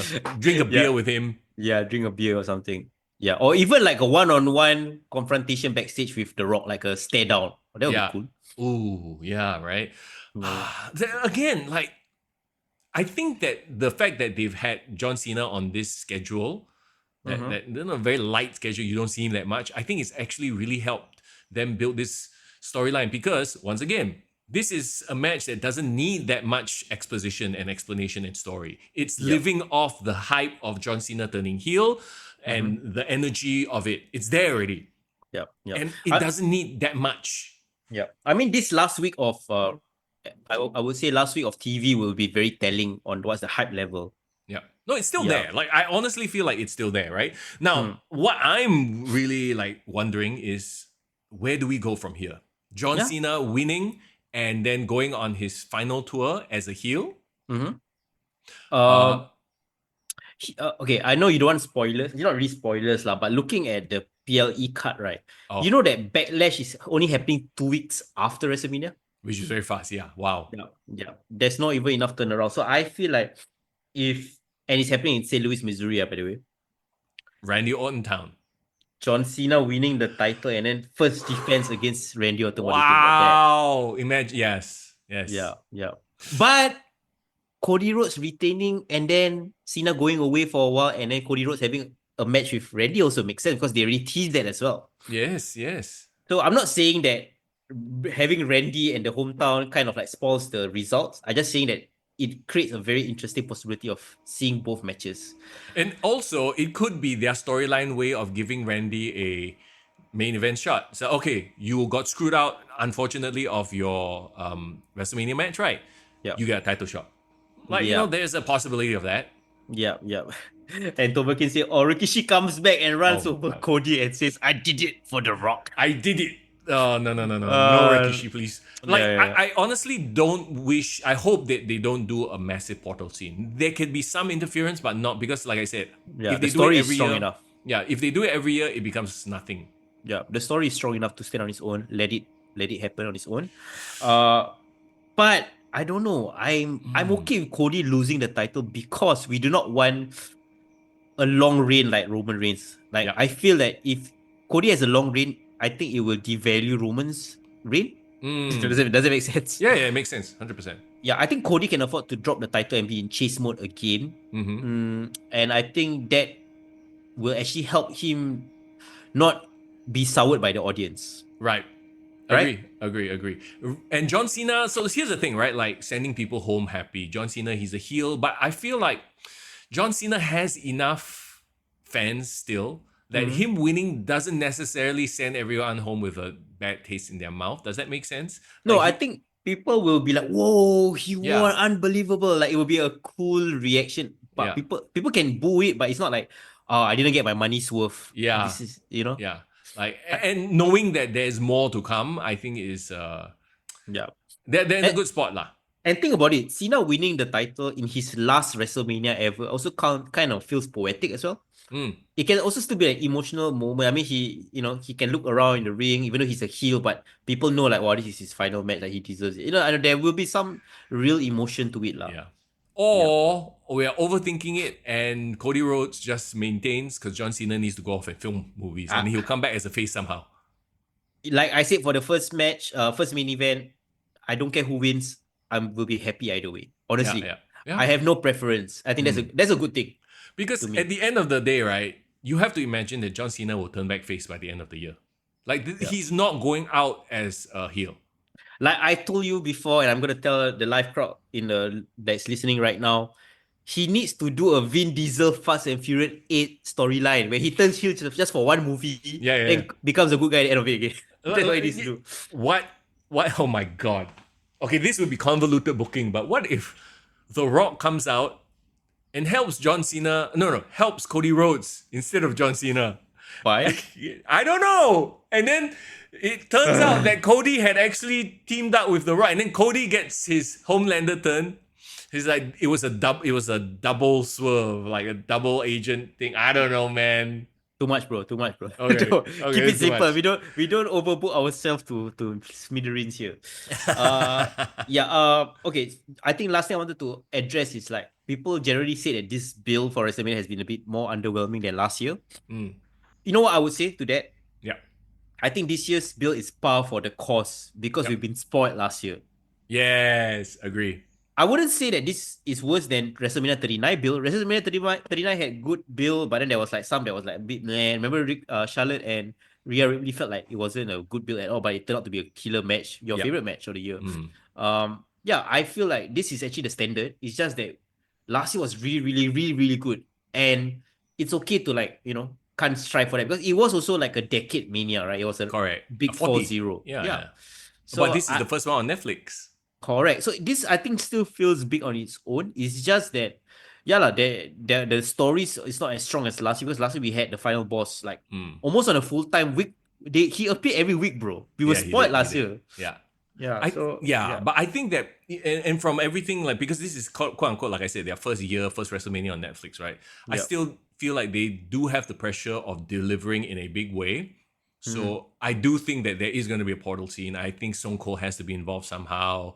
Stunning The Rock, all that shebang. They need some viral moments that's going to be, covered on Complex and ESPN and all that nonsense. Yeah. So that's still going to happen. I think the build being the way it is gives the expectation low so that they will over-deliver during the event itself. And I do agree with Dave. Yeah, I still, in my heart, feel that the build for this Mania a bit too long.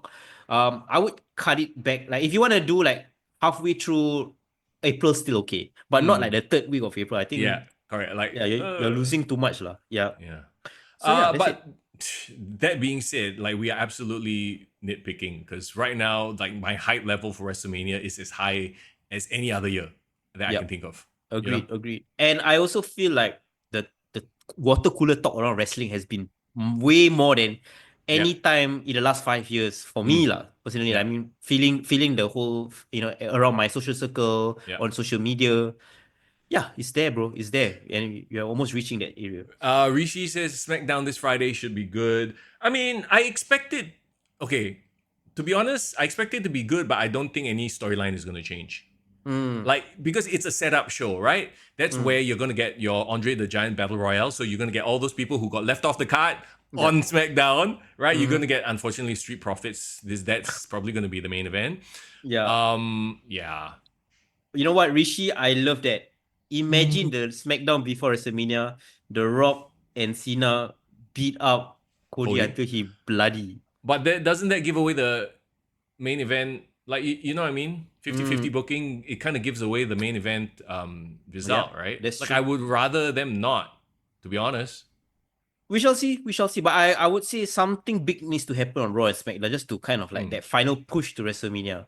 Yeah. Or they could be on holding pattern and then it's like nothing actually happens. So we shall see. And to my point, I think that the thing that will happen has to be on WrestleMania so that you are compelled to watch WrestleMania as opposed to, Raw and SmackDown, they are the setup shows. I don't think anything massive, because all the stories are already in place. There's no more turns to be had.